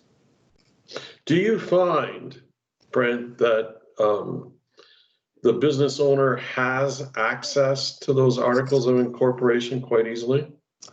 Sometimes they do. It's to me, I'd say that's about a 60-40. 60% no, 40% yes. I wouldn't even say. Where do they go when they don't have access to that article of incorporation? To that special person called last CPA. So the accountant is typically who we're going to, right? Which what I try and do is so if I was working with you, what I'd say is great. I'd like you to send over a draft email to, like, I'm going to send you over something to send off to your accountant, tell him exactly what we're going to need and the process that we're going through. If you wouldn't mind endorsing this over to him and telling him to, get on the phone with us and allow us access to what we're asking for, then from there we can go back and say, hey, this is our process. This is what we're doing. We're happy to be working with you, sort of thing, right? Like, we understand that you've done a great job up till now, and we're here to complement that by showing them what the potential tax liabilities are. And we're going to explore it from everything from selling the business to passing away and using pipeline management to every way to make sure that there's as much success on transferring this business the way he wants to, or maximizing his wealth. So you're trying to engage accountant right away. So in this fact find? No, it could be if they don't have the business org chart and that. I might be able to get enough of info out of them to understand who owns what, that we start the initial process to dig a little deeper. Okay. But for me, so I may not, like, if I asked you for who owns what and how the flow of this business works, I'm probably at first drawing that in my book. So that way I can talk intelligently about it. I'm not impeding the talk and the sales flow by saying, hey, you gotta level me up to your accountant right away, because that's gonna impede the entire flow of the process, right? So I wanna be able to talk intelligently about them and understand their process. But at the end of all this, in order to verify that what we're putting together, the numbers are accurate and it actually speaks to you and it means something to you, that's the point that I'm going to want you to make that introduction over to the accountant so we can make sure. And so that way too, the accountant recognizes that we're on scene. Hopefully, if he goes back and checks this out, he understands clearly what it is we do with business owners like his client. And we want to make a pitch to him that we're here to work in concert with his, you know, with everything that he's done. We're not there trying to replace him with another accountant, which is the first thing accountants get their back up about, is they're worried that all of a sudden they're you know, something. We want to let them know we're on their team and we're playing ball with them. Do you have, or do you use, or do your people use like a allied professional agreement that the client would sign, that you sign, that you then forward to the accountant, that the accountant knows all that you kind of, in summary basis, said, and the client has said, I want you to share information with Brent? Yep. So we don't have one probably standard, but I know most of the big advisors that I work with do. Well, why don't we have one? Because it's individualized, right? Like, we're not here to tell you how you have to run your business. Yeah, I understand. That's now the next thought is, sorry, I'm slowing you up here, but I'm gonna no, hit it. I mean, this is for you guys. Okay? Yeah. I get a little bored just listening to one voice. And I also get quite bored listening to my own. So don't worry. With respect to engaging that accountant, do you or do you not anticipate a fee from the accountant to the client for passing information on? There certainly could be. I mean, I usually anticipate, depending on their level of involvement, that there will be a fee. You know, in some cases, I know some client or some advisors that do pay for those fees, depending on the type of work that's going on. In some cases, you know, I think clients know that there's going to be a fee, but ultimately they see a benefit to it. So depending on the amount of work that's involved with the accountant, it's usually palatable for the client to swallow those fees, because it's usually is this something, Brent, that you typically discuss in the discovery interview? I don't usually discuss things with the accountant on the fee side of things. I know Brian discussed that in his section. But if you're working with someone in the mature phase, and you know, or if you're working with them in the growth phase, and it's expected that you're going to be doing that there's going to be a large amount of insurance planning that's going to be there, it's not uncommon for, you know, certain accountants to. It's not illegal, nor is it uncommon for accountants to approach us to cover off some of their fees or to want part of the commission. Thank you. And it is legal. It's not illegal for them to do that.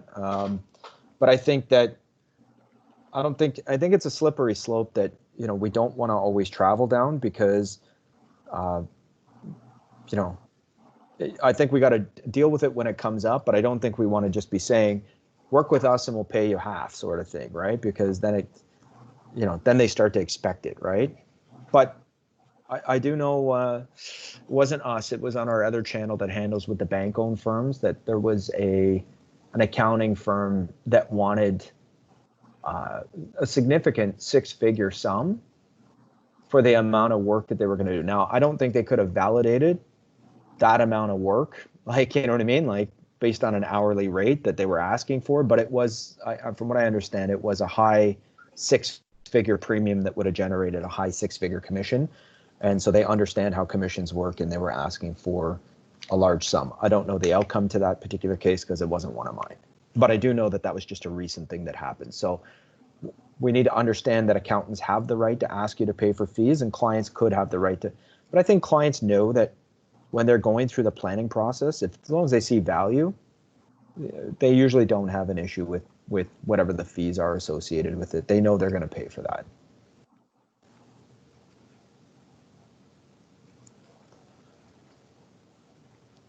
When it comes to corporate financials, always like to see 2 years. This is looking at these are actual real financials on a case I was looking at that we did some business with.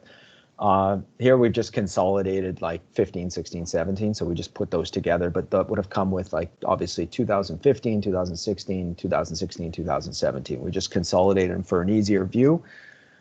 When I look at the balance sheet, this is a lot of times what I'm looking for, which is one, what do they have in retained earnings and what's the rate of growth that that's growing like? And then from there, do they foresee that growth rate staying consistent? Do they see it increasing? Do they see it decreasing? Like, what do they see with their business? Nobody can tell you with 100% accuracy, but obviously I want to see one that they have retained earnings growing on an annual basis. So that way, if I'm going to invest a ton of time talking to them about reorging and this and that, I have a rationale why I'm bringing that up. And I usually like to position the idea of, I'm betting your accountant has talked to you, but like, so if I seen a company like this whose retained earnings are going from, it looks like 30K to 98K to 180K, like this is a company that's on a growth trend. And if they tell me that they think that's only going to get bigger, then I would say to them, hey, you know what? Chances are your accountant has probably talked to you about the importance of a holding company, right? And that starts the conversation, and it shows them that I'm backing what the accountant is. Yeah, he's been. In fact, in this particular case, because this was a case I worked on, they said, yeah, our accountant's after us to do that, but we're just so busy making money, we haven't taken the time. I go, well, let me explain to you why he's telling you to do that. And so that gave a good opportunity for that. The interesting thing was we left that meeting. We were going to come back with a letter on why they should, why we needed the introduction to the accountant to get this other detail. They had already pre-sent an email to the client saying, hey, just met with our advisor and this guy, and they were like saying that you're 100% accurate. We should be looking at a holding company. I know we've been really busy. Maybe we should discuss a little bit further on this. The accountant was happy about it. By the time we got to the accountant was playing ball with us because he knew we were backing his recommendations, right? So that worked out extremely well. I think that was a $30,000 premium that we placed there. So we were looking at about 33% of what they were retaining on an annual basis because their growth trends looked amazing going forward. So, but that's what I'm looking for. So obviously I'm looking at what's their, current assets and liabilities, but I'm usually looking for I'm looking for the shareholder equity. So are you saying Holdco because for the use of the capital gains exemption later on, or? Yeah, so we were talking totally about what the company was worth, and what the implications would be if their if their assets exceeded more than 10% of their active business. Then they would be able to. Okay, just wanted to be clear. Okay. Yeah, 100%. So I'm forward thinking in that. They're not thinking about selling their business, but I'm forward thinking, saying, this is why your accountant said this to you. And so what I'm doing is I'm backing the accountant. I'm making it relevant to them why they should take action on what their accountant's saying today. And then from there, that allows us to get to the stage we want to get to, which is, helping them buy, in this case, it was key man protection, helping them buy key man protection, as well as some tax deferral along the way. So income statements, we want to have an understanding of what they're stripping out in wages, like where's their money going, right? So this is what we're looking for there, is to understand the flow of the money and how we're getting down to that. Brian always likes the notes on this. So if you do get the financial statements, and we're working with Brian on a large case, Brian will always ask for the notes because he wants to be able to see when are things going to be paid up and what's cash flow going to look like in the future, right? And you usually find that stuff in the notes. So, and then we want to know, just like with family trusts, I just want to know, is there one in existence, right? So we need to understand what a family trust is. It's obviously it's put in place for planning opportunities for multiplying capital gains exemption. It's a couple things we need to know. Trust is not a legal entity. Trustees can hold on to assets. The big reason why families put this in place typically is they want to reduce taxes at death, transfer the wealth, including the succession, into multiple people, protect the assets. Well, not so much income split anymore because the government's kind of taken that one away from us, right? But we can multiply capital gains exemption, which is a lot of the big planning here. And the more the larger the company, the more sophisticated the company, the more you're going to start to see family trusts. You may come into a place that had a family trust, and that's because the planning was actually done like a couple years back, and they were originally putting it in place so they could income split, a lot of times to pay kids' school bills and stuff like that. That got ripped away from us with the TOSI rules. But the planning for capital gains exemption is still very much there. The other reason why we might do that is to protect the child, right? So we want the details around the trust. The disadvantage to trusts is there's the 21 deemed disposition rule, right? So when we put a trust in place, it's deemed that any of the assets they hold within are realized or deemed sold. The taxation is realized 21 years in. The advantage that life insurance has is it's not subject to the 21-year deemed disposition rule. So life insurance starts to make good sense inside of pretty much any trust, as long as the trust agreement allows for it. And secondly, as long as there's money that's actually been settled into there, right? Because we don't want to say, oh, let's own this insurance in the trust, and then we find out there's no cash in the trust, right? Because then we've got to pay tax settling money into the trust to pay premiums. So there's a lot of different, when we do see a family trust, we know that they are putting in tax planning. They recognize the importance of tax planning and that they have something that's worth protecting. Brent, do you still see new org charts including trusts, or do you find that's kind of becoming less and less of a planning tool? It's less and less on small business. Okay. When the real impetus there to implement it was to split income, right? Okay. But it's trusts are always a big thing within a wealthier client, a more large business. Sorry, I think Scotty forgot that we have a session this morning, so he keeps calling me. So I'm like, go away, Scott. So yeah, I mean, the more the larger the business, the more complicated the estate, the more we'll probably see the use of trusts in there. Okay, so we are at 11:45. And as a good reminder, only my mother finds my voice very soothing for this amount of time. So let's take a 5-minute break. We'll stretch, go get, fresh up on your coffee, some water, run to the little boys' room, little girls' room, and we'll come back and we'll take it the rest of the way home and hopefully make this all come together like Voltron. All right? Cheers.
This is good, by the way, Brent.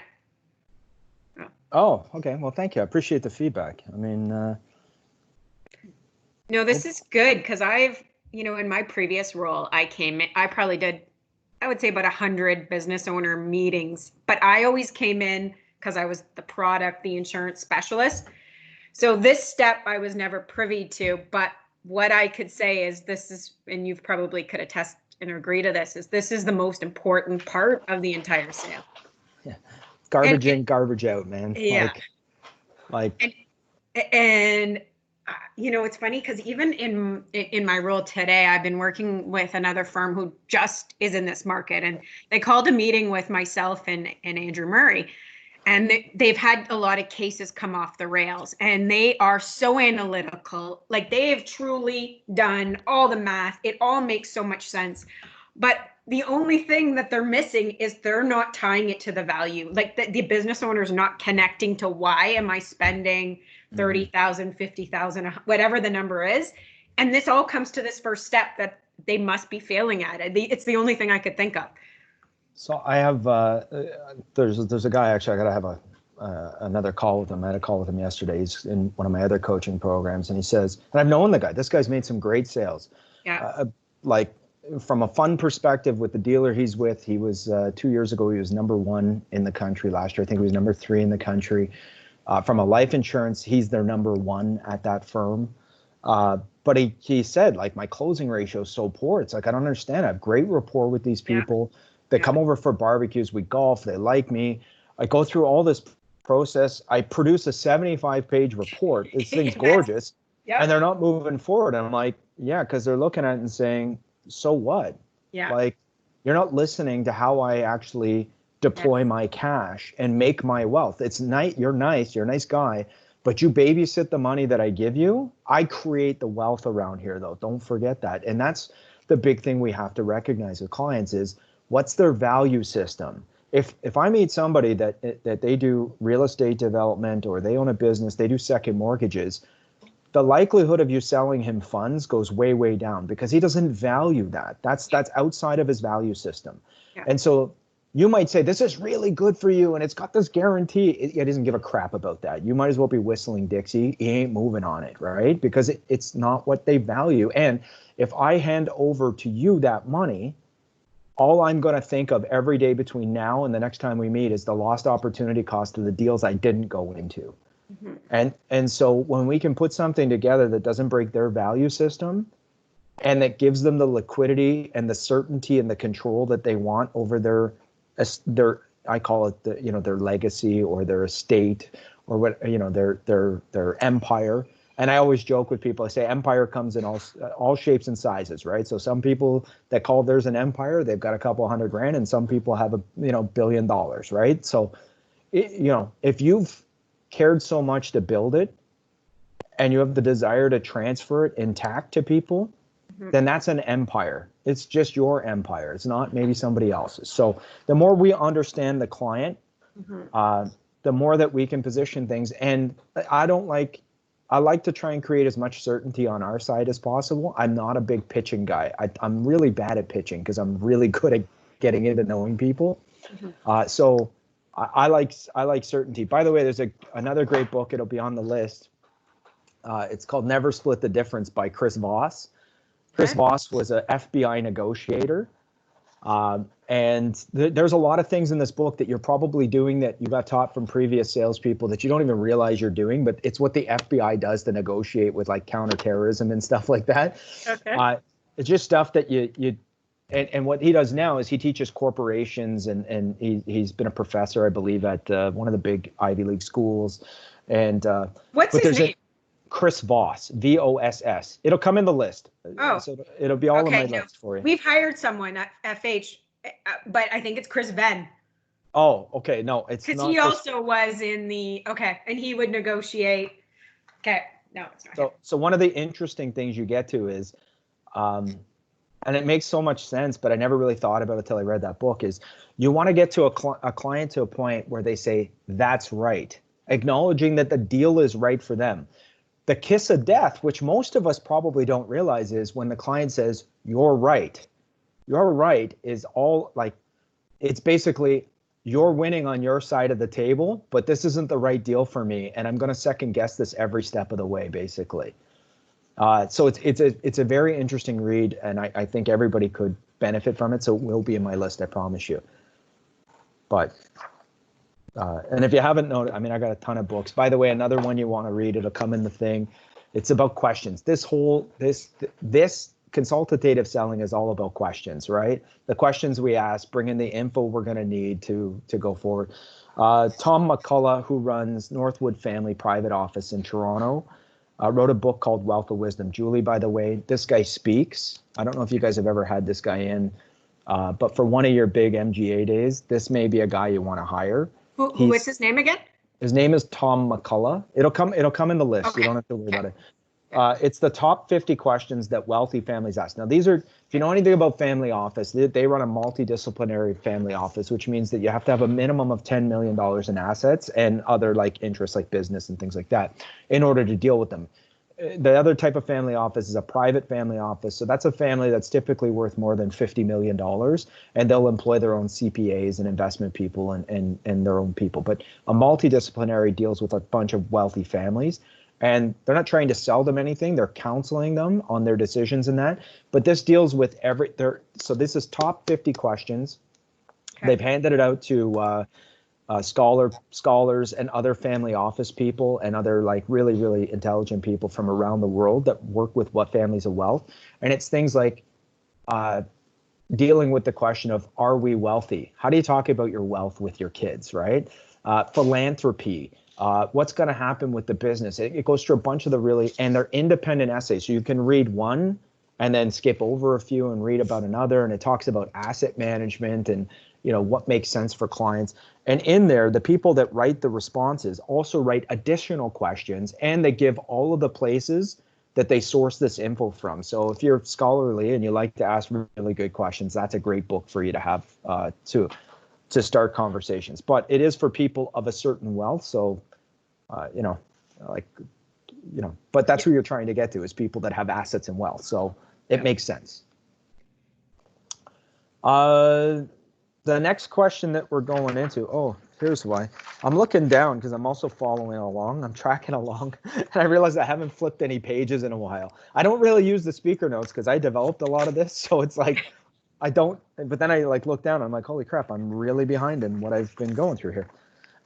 So the next thing we want to talk about is the family, right? So tell me who's in the family.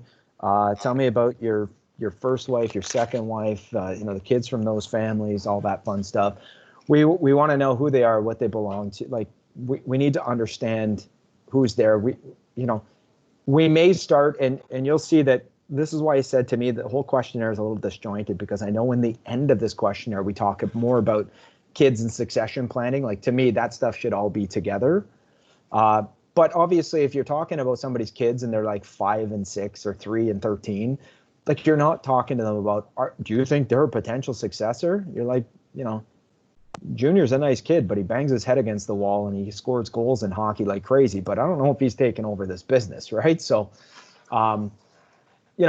obviously, if we're dealing with somebody that, that's got more mature kids like mine, you got a 20-year-old son, you're saying, great, well, is he a successor? Yeah, I can see him taking over the business. And then you're digging into, do they have the ability? Do they have the desire? There's one of the podcasts I'm going to recommend you to.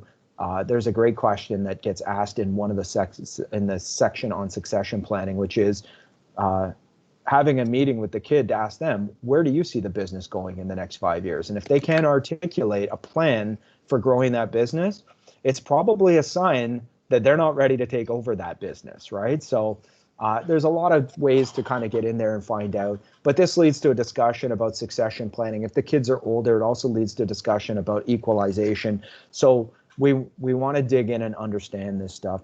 This section here comes up way too early in the question for me, in the questionnaire. It looks far too self-serving when I dive into, so tell me about the policies that you own, right? I don't usually go there because we'll get to that point, right? So I don't ask this up front. I don't impede the conversational flow with hard fact questions like this. I might stop on this earlier stuff I was talking about, which is structure and things like that, because I need to understand that in order for my mind to work on all the conversational stuff we're going to go through. But tell me about your life insurance policies that you own, and who are they? What's the sum insured? I do all that stuff later. It's just my personal preference. You can deal with it however you want. And that's why I'm saying rip this thing apart and make it flow with your particular style. You know, obviously when you start out with the starter questions, you know, it allows you to get to the point where when you're talking, you might be able to start to see gaps. And then when you're talking about the insurance, you can let them know these are the outcomes that you can expect, but you've already addressed this, or you haven't addressed this, or you bought this 5 years ago and it's not enough, or have you thought about critical illness? Have you thought about disability? Wherever you're going to go with it, it just allows you to, the picture becomes clear and the gaps or the issues of, you know, if you're not here to complete this, you know, how is this going to work? All that discussion could come out at that point. I forget who it was. I think it was Jeff. We were talking about employee benefits. So, you know, this may be part of your practice. You may refer this off, right? Excuse me. I don't know if FH has a refer. Yeah, we do. I'm seeing the head nod. Well, you know, no, we have a back office that'll quote it for them.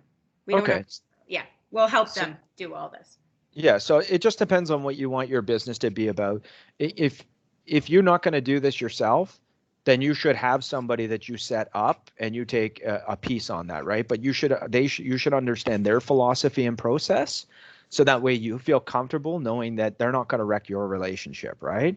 And you may just want to stay focused on your pipeline and your one thing that makes you special, and dragging in more people, because then you can refer more people over to them on the benefit side as this moves forward.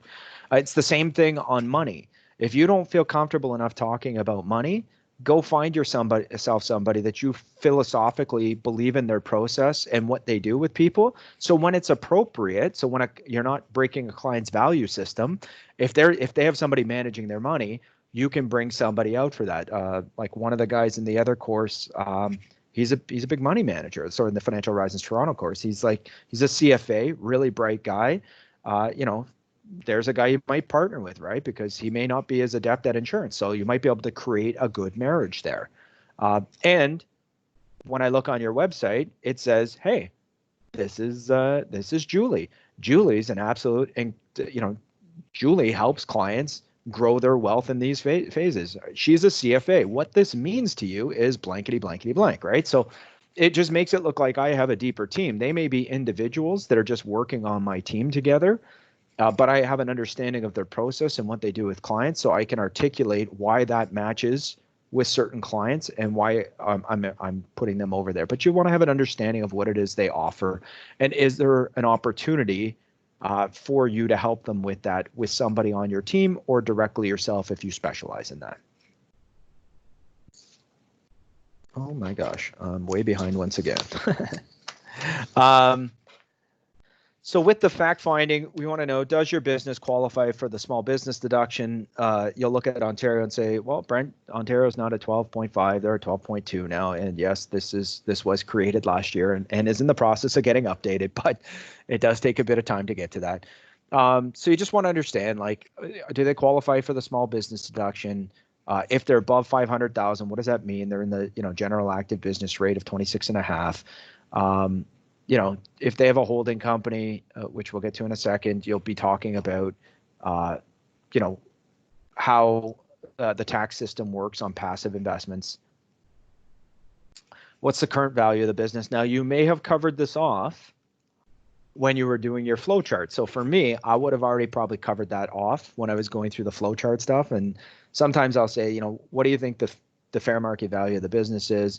What do you think and sometimes they'll say, wow, we don't know. We think it's probably worth about 3 million. And I'm like, okay, so if somebody came in with the right zeros on a check, what would that number be in order for you to be off to the next business? And that kind of gives us an idea. And then from there, when we talk with the accountant, we'll say, hey, you know, Julie thought the business was probably worth somewhere around $3 to $3.5 million. Would you validate that within that particular market? And then what we're doing when we ask a question like that is we're showing that we value their opinion, and that we want to work with real numbers. And believe it or not, accountants hate it when we pitch people on pie in the sky numbers. They like it when we're working with details because they're detail oriented. So just an idea there.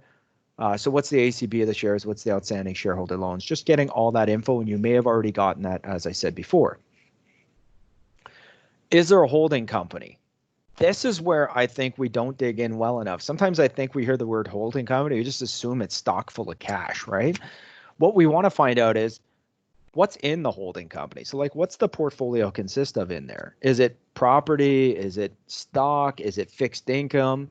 Never make the assumption that you understand what's in there until you've asked the question, right?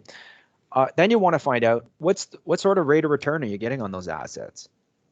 It's interesting to find out that some people think, they're getting tons, and some people know they're not, right? Especially on fixed income. So, if they have stocks, what's the ACB? What's the fair market value? If it's fixed income, what sort of terms are you in? What sort of yields are you getting? People will say things like, oh, I'm only getting like 2% on that money. And then you say, well, yeah, that, and you have the small business rate, but that doesn't apply because you're paying 50.17. So you're not only getting jacked in interest, but then you're getting murdered in tax along the way. We might have a smarter idea on where you could allocate that money without using your liquidity use and control and having it pull double duty by meshing that together with your life insurance. But we'll see if that makes sense to you as we go through this process a little bit further. So I'm setting up the sale, but I'm not sitting on that point, but I'm telling him how he's getting murdered in rate and in tax. And that's going to set up a future discussion that we're going to have, right? So here's what we're doing is we're going through a lot of what I want to also get to is the psychological side, which is what's the role you play in managing those investments? And what, I swear to you, I kid you not, recently had a case where they've got $4.5 million sitting in cash. And the guy knows he should do something with it, but his business is highly volatile. So he likes to have cash on his balance sheet.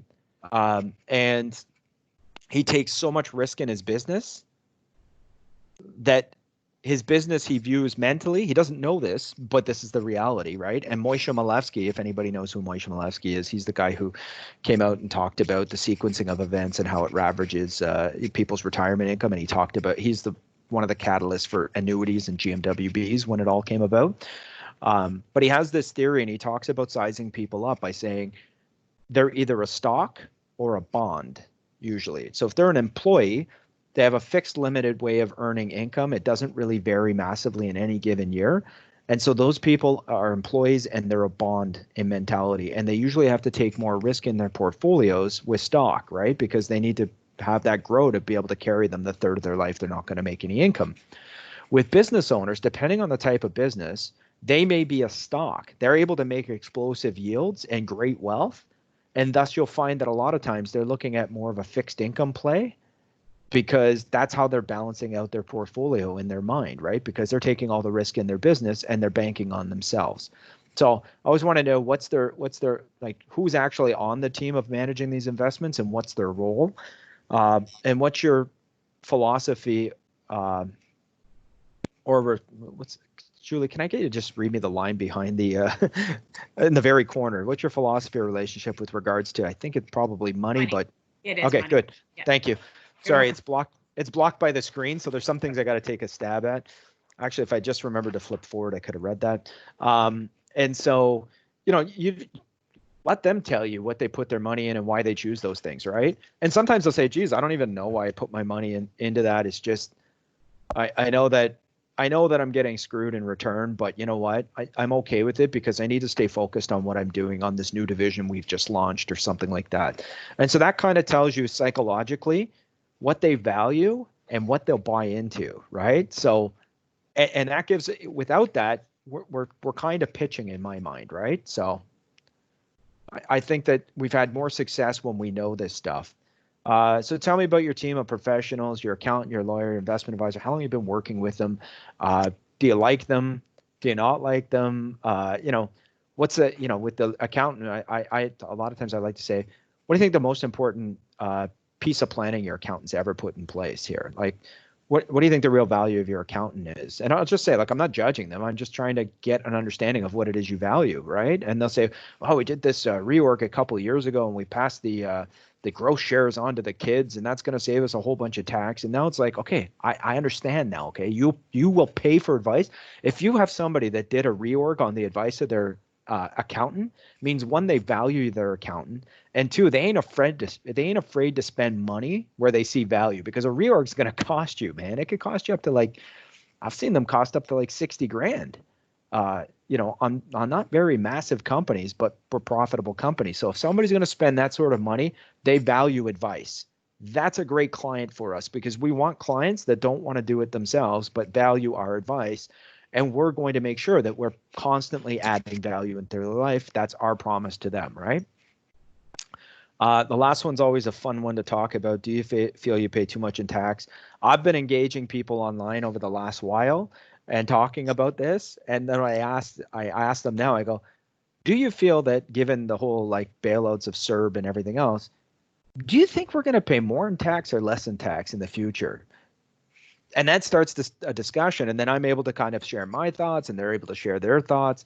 And I'm not asking them to buy anything. I'm just creating community and conversation within the groups that I happen to be engaged in, right? And what happens is I find that I made a comment on something this morning. I've already had 5 people look at my profile. So, like, it says to people that you actually give thought to this, and that when asked for, a piece of advice or an opinion, that some people actually resonate with how you view the world, right? So that's what we're trying to do. Here's the big one. You want to find out early enough, and I asked this early. I want to know if people have ties to the US. If they do, like, burn your notes and run like hell, in my opinion. Planning for people in the US is very difficult. You got issues on Canadian insurance side, and you've got to be aware of all the US tax issues that you have for planning purposes, right? And I get it. I'm going to get a call from somebody, and they're going to say, well, but, he's a Canadian citizen for tax purposes. Yeah, but he still has US residency, so he's a US resident.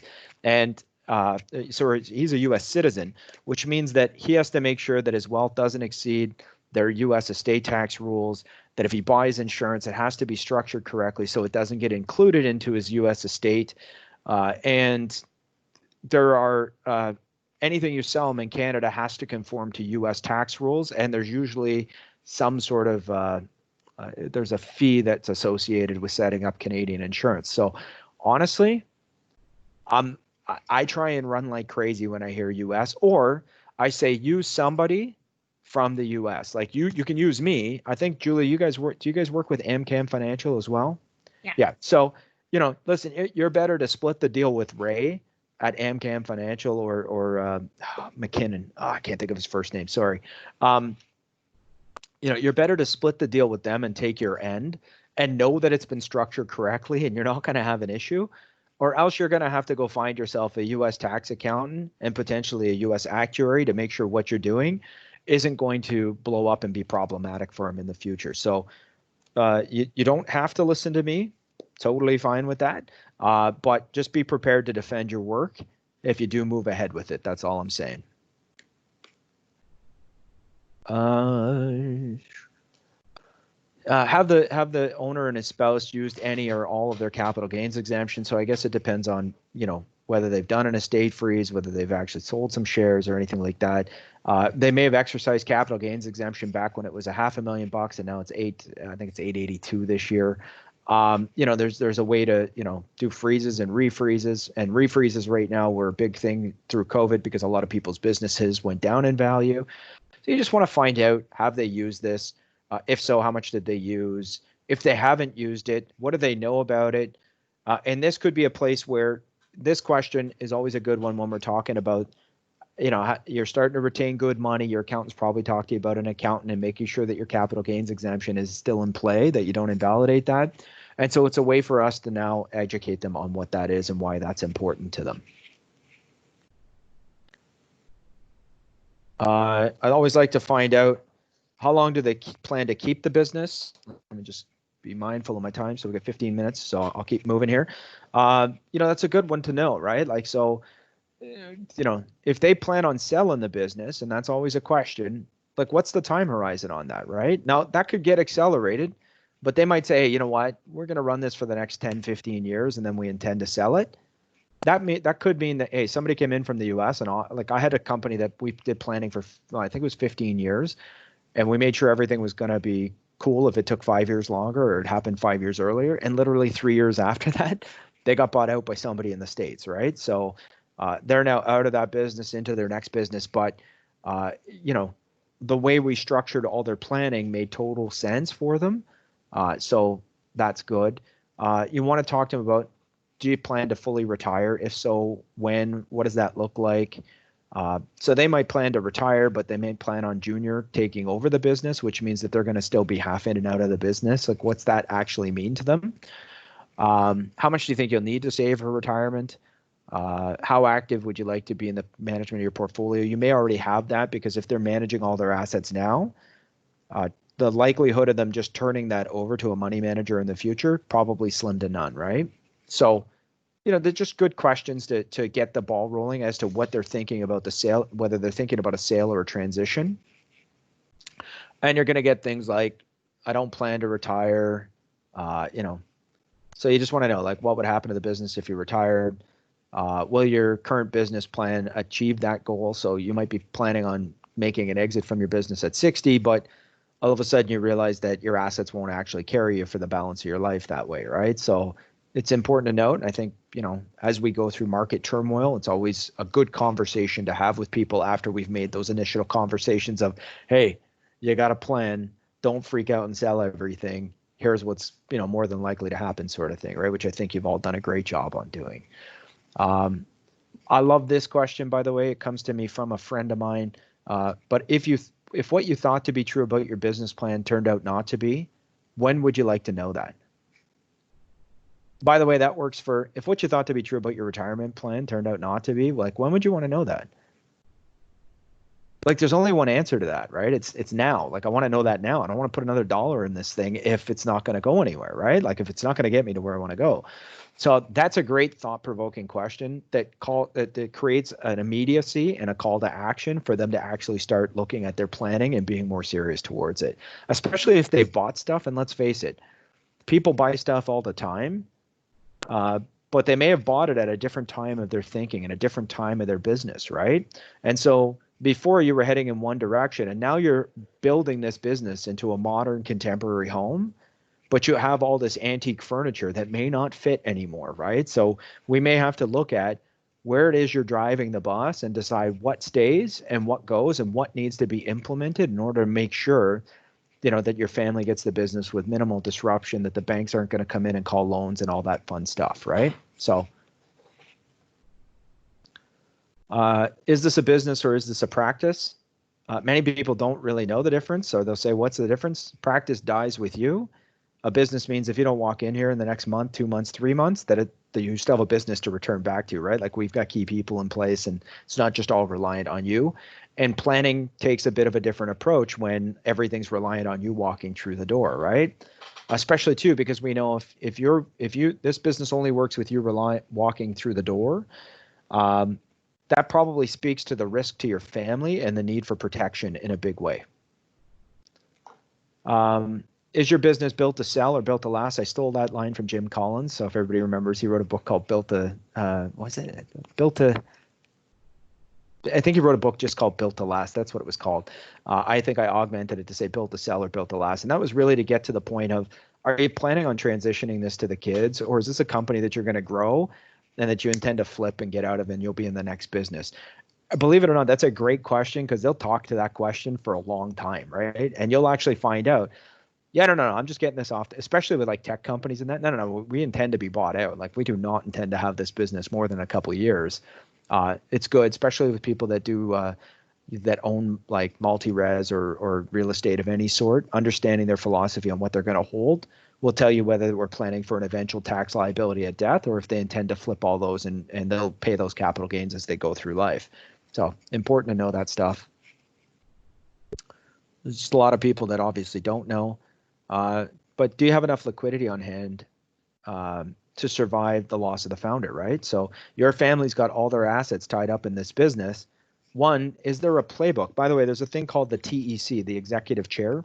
I believe that's the title name. Basically what it is they work with a bunch of CEOs of companies, and basically they have them, they talk to them about all the preparations and things that they work on a big macro level with them on moving their businesses forward. But one of the things they recommend up front is a CEO box that's kept in the office. And it's basically, just in case a plane went down while you were traveling, it's letters, final letters to your kids and wife.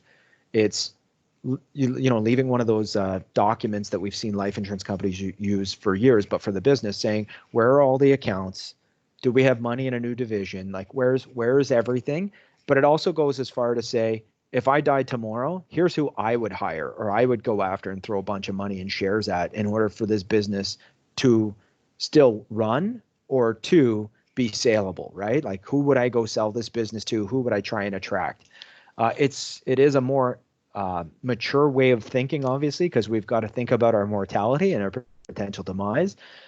But if they've tied the family's wealth up into it, we want to make sure that that business is saleable and that they have enough liquidity to survive the founder, obviously. Does the business have a succession plan? Is it formal and in writing? Listen, you can go look through. RBC does studies, TD does studies all the time, talking about the fact that there's a lack of succession planning out there. And worse than a lack of a succession plan is, even in the ones that do have it, very few of them are formalized in writing. So, you know, what I would say is that's an important step. If Junior's working in the business, you know, this may be a good idea to talk to him about estate freezes at this point. It's a new generation. I've worked with some family-owned businesses where Junior's getting ready to leave the business because he doesn't ever see that he's going to get the business. And two, if they've followed Tom Dean's advice, I don't know if anybody knows Tom Dean's, Every Family's Business, local guy. He's from up Orangeville way. You know, he talks about you shouldn't just hand the business over. You should sell it to them. Well, if I'm your son and I'm helping drive up the value of your business and we don't do an estate freeze and I've got to pay you out on this business and I'm driving up my payout value, like, am I going to be too excited about this if I figure out the game at some point? So this can also lead into great discussions about estate freezes and the impacts. And we can talk more and more about all of this fun stuff as we start to layer in content throughout the series. And then once again, if what you thought to be true about your business plan turned out not to be, when would you want to know that? I absolutely love that question. That's why I put it in there twice. Do you have a will, right? Do you have multiple wills? So if you're working with people in Ontario, it's law to have multiple wills, to have a business will. Came into place on a case called Granovsky, where they had a very big business as well as a sizable personal estate, but the business dwarfed the personal estate. And they were the first family to actually test this ruling. So basically what it was a will has to be probated in Ontario. So they thought, if we set up multiple wills, one for the personal estate and one for the business, we could elect which of the two we wanted to have probated. So that worked out great for them. That was the birth of getting multiple wills. I will say that since the birth of that, there's been CRA's found new ways to challenge multiple wills by making sure that things are structured correctly. So you want to be working with their tax professionals to make sure that these are all structured. So this is where we get in with the lawyer. And if they don't have a multiple will, we sing the praises of it. And now we're making a sale for that lawyer. If we're working with somebody on an estate freeze, we're making a sale for the accountant and for the lawyer, because they're going to need both of these in here. So that's what we want to do. By the way, lawyers and accountants are salespeople. They have to make sales. They have to drive in revenue into their firm, but they're not as good a salesperson a lot of times as what you are. And so if you can sell them and the work that they're going to do, all of a sudden you become on their team, and they won't look to replace you with another professional. They're only going to do that if they think you're trying to undermine them or cut them out of the picture. So if we work with them and we do it right, we shouldn't have any issues with those folks. I love working with them. So, but then again, a vast majority of my friends are lawyers, accountants, and actuaries. So I tend to like those type of folks. You know, if you passed away last night, who would own the business? Who would control the business? Who would run the business? Do they want to? Do they have the ability and the desire to do that? So you want to get down on all this stuff. We got 6 minutes and a few slides here to go, so I'm going to pick up my pace here, folks, but you get the idea. You're going to get a copy of this, so you'll have these questions, right? Are there any children involved in the business? So remember, we talked about the kids before. Here, I'd be mashing these two together. What are their goals for the business? If they can't articulate that they have growth plans for the business, they may not be especially if you're planning on taking dividends from the business in retirement, you may be you may be hitching the cart to the wrong horse is basically what it is.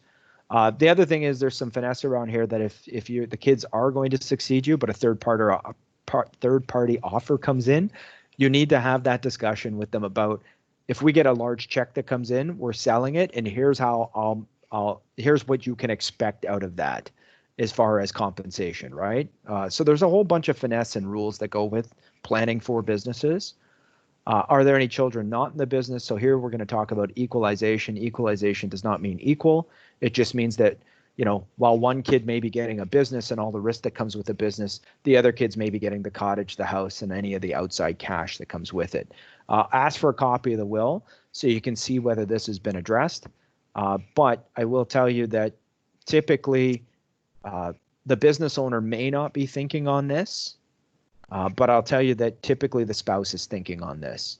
And this gets a lot more complex when we have multiple marriages, which is quite common, right? Because business owners get taken away from their business or from their family lives a lot. So their business becomes almost like their mistress. Buy-sell agreements. We're going to spend a ton of time on buy-sell agreements in the next section, but obviously we want to know if they have one. If they do, here's my thing. Get a copy of it. Get a copy of it, bring it back. We'll help you review it. I've reviewed tons of shareholders agreements. Brian reviews them too. What we're looking for is there a shotgun clause? Do they understand what that means? Is there a mandatory purchase clause in there? Do they understand what that means? Especially in relation to the insurance or the lack of insurance funding. And what we try and do is go back and make this document come alive. A lot of times people put into place buy-sell agreements. They spend a lot of money on them, and they don't understand how they work, and they don't understand the liabilities that get created by them. And so what we want to do is actually make the numbers come to life on the, like, from this. So like you got a $3 million business and the agreement says that you've got to pay within 60 days, 25%. And in the absence of insurance, you're going to pay, in the presence of insurance, you'll pay off the whole thing. In the absence of insurance, you're going to pay a minimum of 25% in the next 60 to 90 days. And then every 90 days thereafter, you're going to pay out the balance at whatever set interest rate that is. And so once you start talking about that and factoring that into how would that impact your cash flow, and you've still got to replace bodies to replace that individual, it starts to actually make this thing become real to them. And they can start to see what the actual liability is that they've undertaken with this agreement. Is it funded? How much is it? When's the last time you reviewed it? How secure do you feel about putting your family's affairs into your partner's hands and him running the business all on his own? It starts to bring a whole bunch of interesting conversations up. We go through and we do an alternative funding with them to show them all the ways they could get the money, which just basically shows that insurance is almost always the most cost-effective way of doing it. But most importantly, it's the immediate way to divest your family's financial needs, concerns with the business, and puts all the risk into the other business owner's hands and off of your family's table. So, and for the other business owner, we all know the way the insurance industry's taught us to go at it, which is, do you want to be in business with your partner's wife? I like to go at it from the other way is, why would you want to put your family at risk of somebody else running their wealth when we could just divest their interest and give them cash? And that's probably what they want to begin with. I don't see too many critical illness insurance clauses inside agreements. I do see a lot of disability. So we'll talk more about that when we get into that section. But if they have it, just let us know how it works.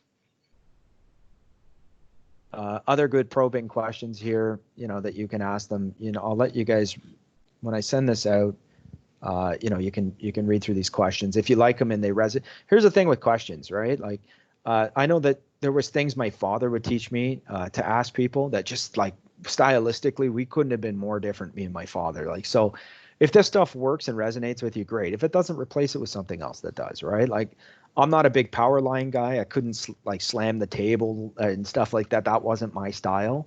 But there are certain questions that made a ton of sense to me, and so these are a representation of some of the things I would ask clients.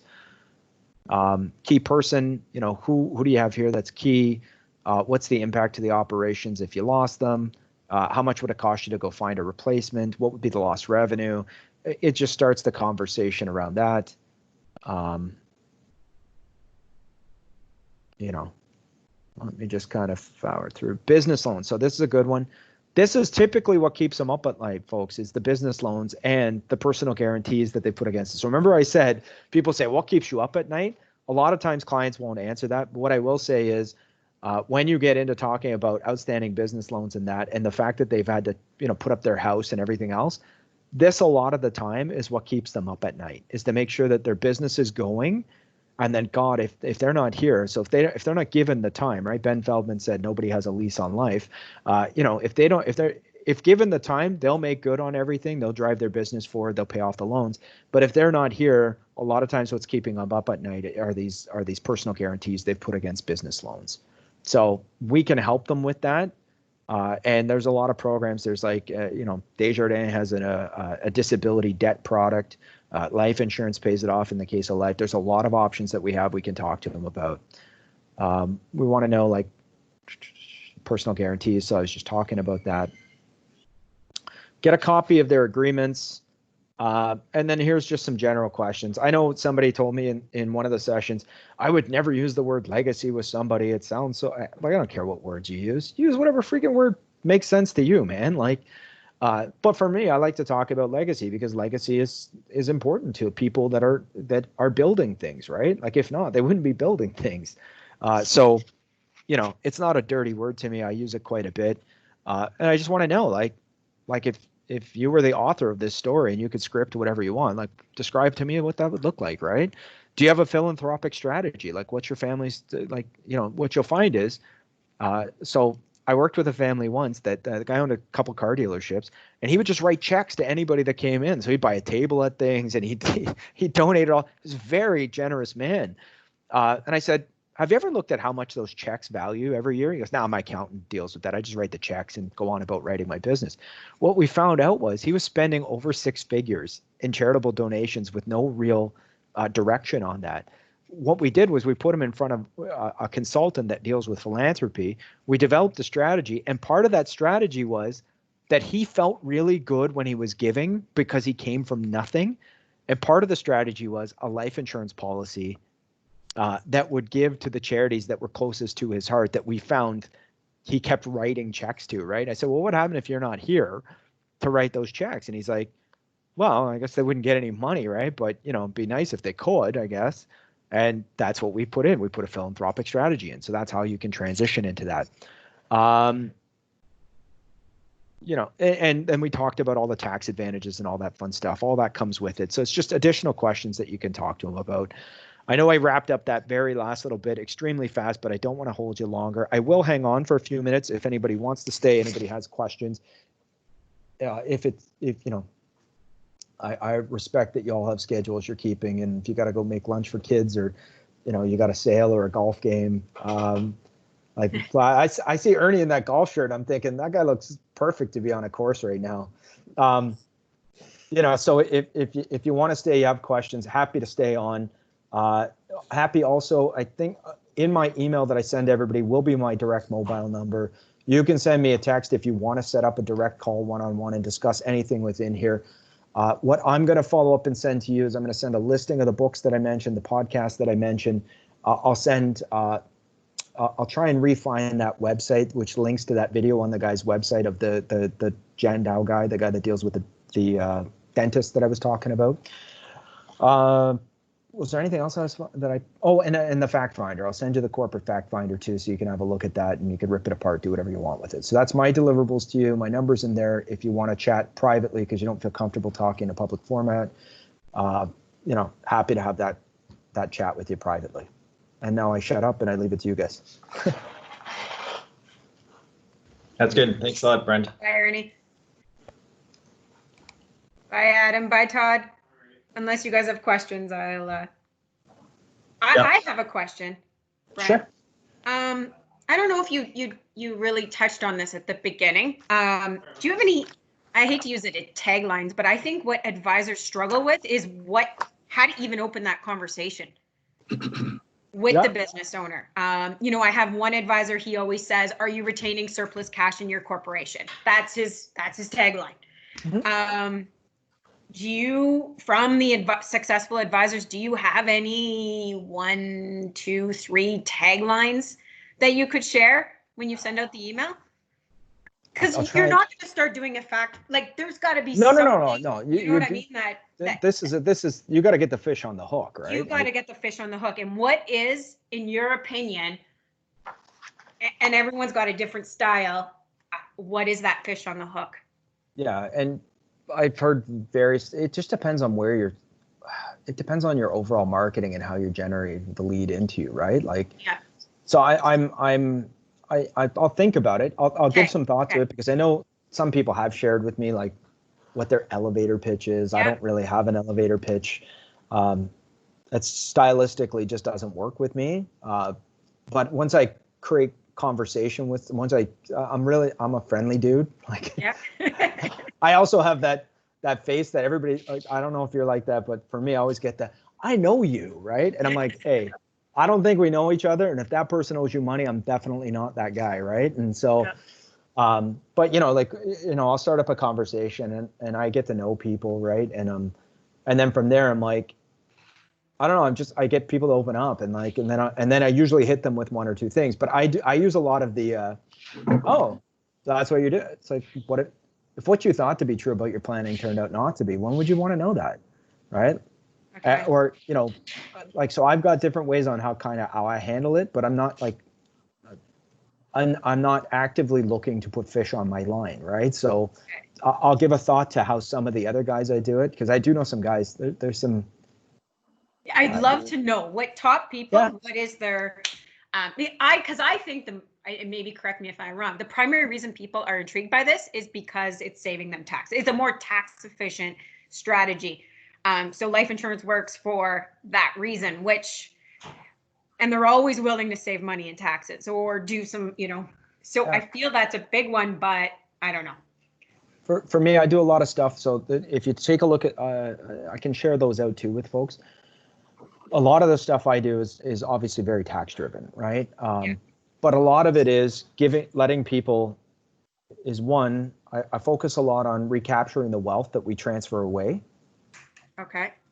So a lot of people are transferring away their wealth unknowingly a lot of times in the form of tax. And if there was a way to recapture that tax transfer and increase your family's wealth with that, yes, would that be worth a sit down, right? And so then that leads into our talk called Levelize the Tax for Corporations. And so what we're looking at is specifically, I narrow down solely on the fixed income, and I say, here's, I've got this whole example in there that says, like, here, if you just keep doing what you're doing, this is the amount of tax you're going to transfer away to the government. And if all we do is take a pivot in your portfolio, this is how much we're going to cut the government out by, and this is how much more we're going to give to you and your family. And if you're sitting back, if you could be very much like Warren Buffett in that and says, I want to give them enough that they're comfortable but yet still motivated, and not so much that they don't want to do anything, right? And so what I say to people is, even if we recapture that and it increases your estate by X, that doesn't mean you have to give the kids X more. That means that you could actually enjoy more money in your living years and have that create the estate, right? Or you could give more. You could, if you're already philanthropic, we can enhance that philanthropy even more, and you can decide whether you want to give that on passing or whether you want to give and actually see the benefits of that while you're alive. The main thing I want to talk to you about is options, right? When you have money, you want options. I've never met somebody with money that doesn't want options, right? And you want to know that if things go off the rails, that I have the option to repatriate that money back into my livelihood. So I don't have too much life at the end of my money. Yeah. And if you guys have questions, definitely ask away. I guess what I'm trying to think of is there's a meeting that happens before a fact find. As a business 100%. owner, I am not giving you all the money I have inside my corp. I'm not giving you financial statements until you've sold me to some degree on why this would be beneficial for me, the business owner.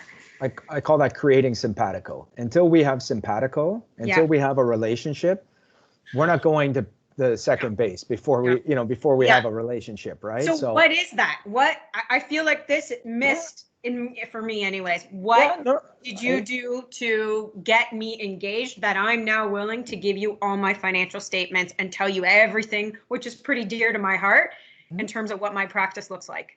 So a couple ways this comes about for people, right? One is something tragic's happened in their life, something that's left them emotional where they've asked for referral and that's how they've driven into you, right?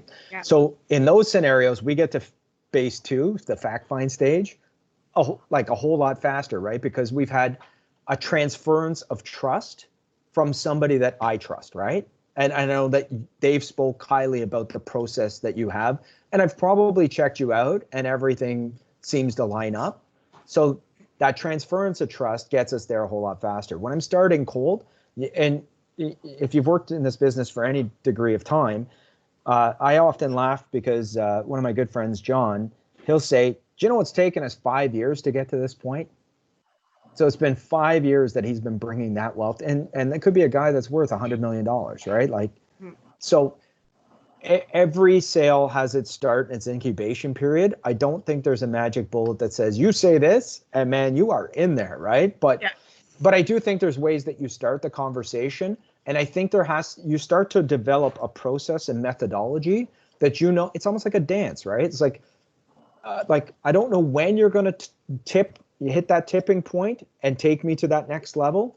But I know that once I understand what you value and what's resonating with you, and that's why I said, if you're sending things to people and you're just blindly sending it to them, you can't track that. You don't know whether they're reading your stuff, right?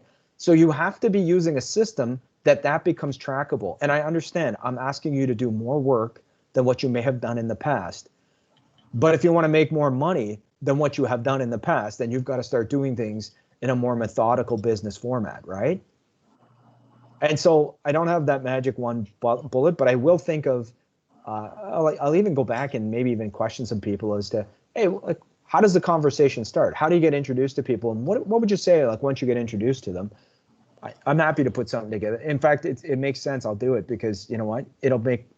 Maybe it'll help people with that opener more. And the more we can open, the more things will have a chance to press. And what I see as the biggest struggle is the opener. They don't know how to open it, and they just they blah blah blah blah, right? And then ultimately, I'm not going to even deceive you one iota that's where my special talents apply. I'm brought in once you've done the opening, right? And sometimes that's what guys specialize in in fact, if you're the guy that specializes in the opening, you can buy a guy like me, right? Like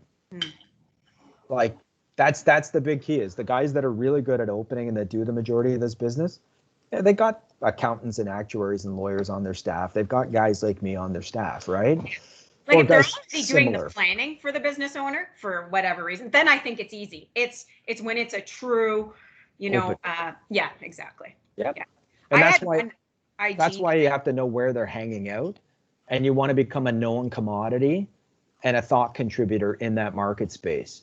Because once you have that, that's trust, right? That you start, they know you're not going away. You know what I mean? They know you're there.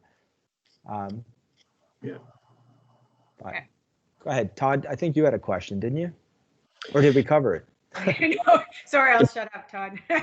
Well, no, it's okay. I really do like the content we're getting into here. I've always I've looked at this fact finder before, and I thought, okay, there's so much more. Like I like the way you went through each question and the questions behind the question, because there's a lot there. It's not just 4 pages of 16 questions, whatever it is. It's a whole guide for a conversation of how you delve into a business owner's philosophy on how they're making their living and what they want at the end. And that's what I want to help them with. That, I've got, I think, a fair number of contacts that could really benefit from this kind of stuff. And hopefully at the end of it, I'll have a little bit more knowledge and confidence to proceed with it. I'm looking forward to it. And when I wrote that comment at the beginning, Brent, about this being excellent, it was when you were going through the course outline and all what we're going to You learn. haven't spoken yet, Todd? Is that what happened? No, I thought it was to the number of businesses that were out there. No, that's a data. Data's okay, but I mean, when you were going through the content that we're going to get into, I'm excited. So cool. Yeah, awesome. And everything's so I'm a sales guy by background that became technical. So I came into this business. I was supposed to go into the group side of the business. I took a left turn and went right into like field sales. And so, you know, my climb into management and my time learning all this technical stuff that I've learned is really, you know, I come from a sales background, so I'm kind of wearing all hats, but I'm looking at it and saying, if I was going to I'll be completely transparent. I one day think my son will come into this business and he will be great. And I built it based on, if I was going to train my son to have the highest degree of success, what's the information I would want to give him? Right. And we've already worked on stuff. So he's really good he understands cash flow management, which is awesome because that's part of the whole teachings here, right? You got to be in control of your cash flow. The second thing is pipeline management. A lot of this is driven around how do we drive the pipeline? And then from there, once we have people that start to work on their target market and their process. And remember, target market is for marketing purposes only. It doesn't mean that all those great contacts you have, you won't help those people. You definitely will. But how do we target and show people our value so that way we can keep filling our pipeline? Because if we can fill our pipeline and we're not feeling the pressure of making sales because we're controlling our cash flow and we have a strong process, you're going to find, these are the folks that I find I work with the most. Like I had one guy call me at the beginning of COVID and he's like, it's funny how psychologically people go through these different things. But at first he's like, doesn't even matter if I make a sale in the next 10 years. I don't earn enough money. You know, about a month into it though, he called me and he goes, I got to tell you, I'm feeling like a loser right now because I haven't closed anything in the last month. Right. And so it's interesting the dynamics that play in our head. Yeah. And so from there, you know, we talk about, okay, you're not a loser, right? Let's go back over your track record and talk about what you have stocked up and what you're working on that's just going to take longer now because of the cycle. And understand, we both know that you're not under any pressure to sell. You own the building that your business is in. You own everything you own and you have stockpiles of cash. So you're sitting okay compared to like 98% of all advisors out there. So, you know, so this thing was built a lot in mind of, how would I have wanted to be trained? And if I had to train my son, how would I want him to be trained so that way he can get off my payroll and out of my house? Yeah. Okay. Perfect. I think I'll head out. Thank you very much. Thank you, Todd. Yep. See you next week. Yep. Bye. Thank you, folks. Yeah, Julie. Yeah, no worries. Go ahead. Yeah, no, just Foster Lee texted me. And apologize for not being able to. Could we share this recording as a one-time and then he will join all the rest? Yeah, that's fine. Okay. I know you don't want to do that. Well, not at this point. I agree. I've got to figure out how to, I'm going to have to probably put it on YouTube. I'll leave it up for a certain period of time and then take it down. So it's like, I've got to find a way to do it in a secured environment, right? Okay. Just at this point. And I'm talking with Scott, because I said to him, there was an interesting development where some people are like, hey, I love the session, but I wish I could watch it a few more times to really get into it more. And so I said to Scott, I go, you know, I think it's probably a good idea for us to look at a place and give people access to it that's secure, that they could go in. And if they want to dig deeper into it, they're more than welcome to go back over and over on things, right? Because we both know, like, we'll hear things, but you can't internalize it until you've worked with it and you've kind of kicked around in your head and thought about how am I going to approach somebody on it? How do I open on that? You know, that sort of stuff, right? So. No, practice. Cool. Okay, awesome. Thank you so much. No worries. Hey, have a fabulous rest of your day, and I will send an email out within the next 24 hours. Perfect. Thanks, Brent. All right, ciao, bye.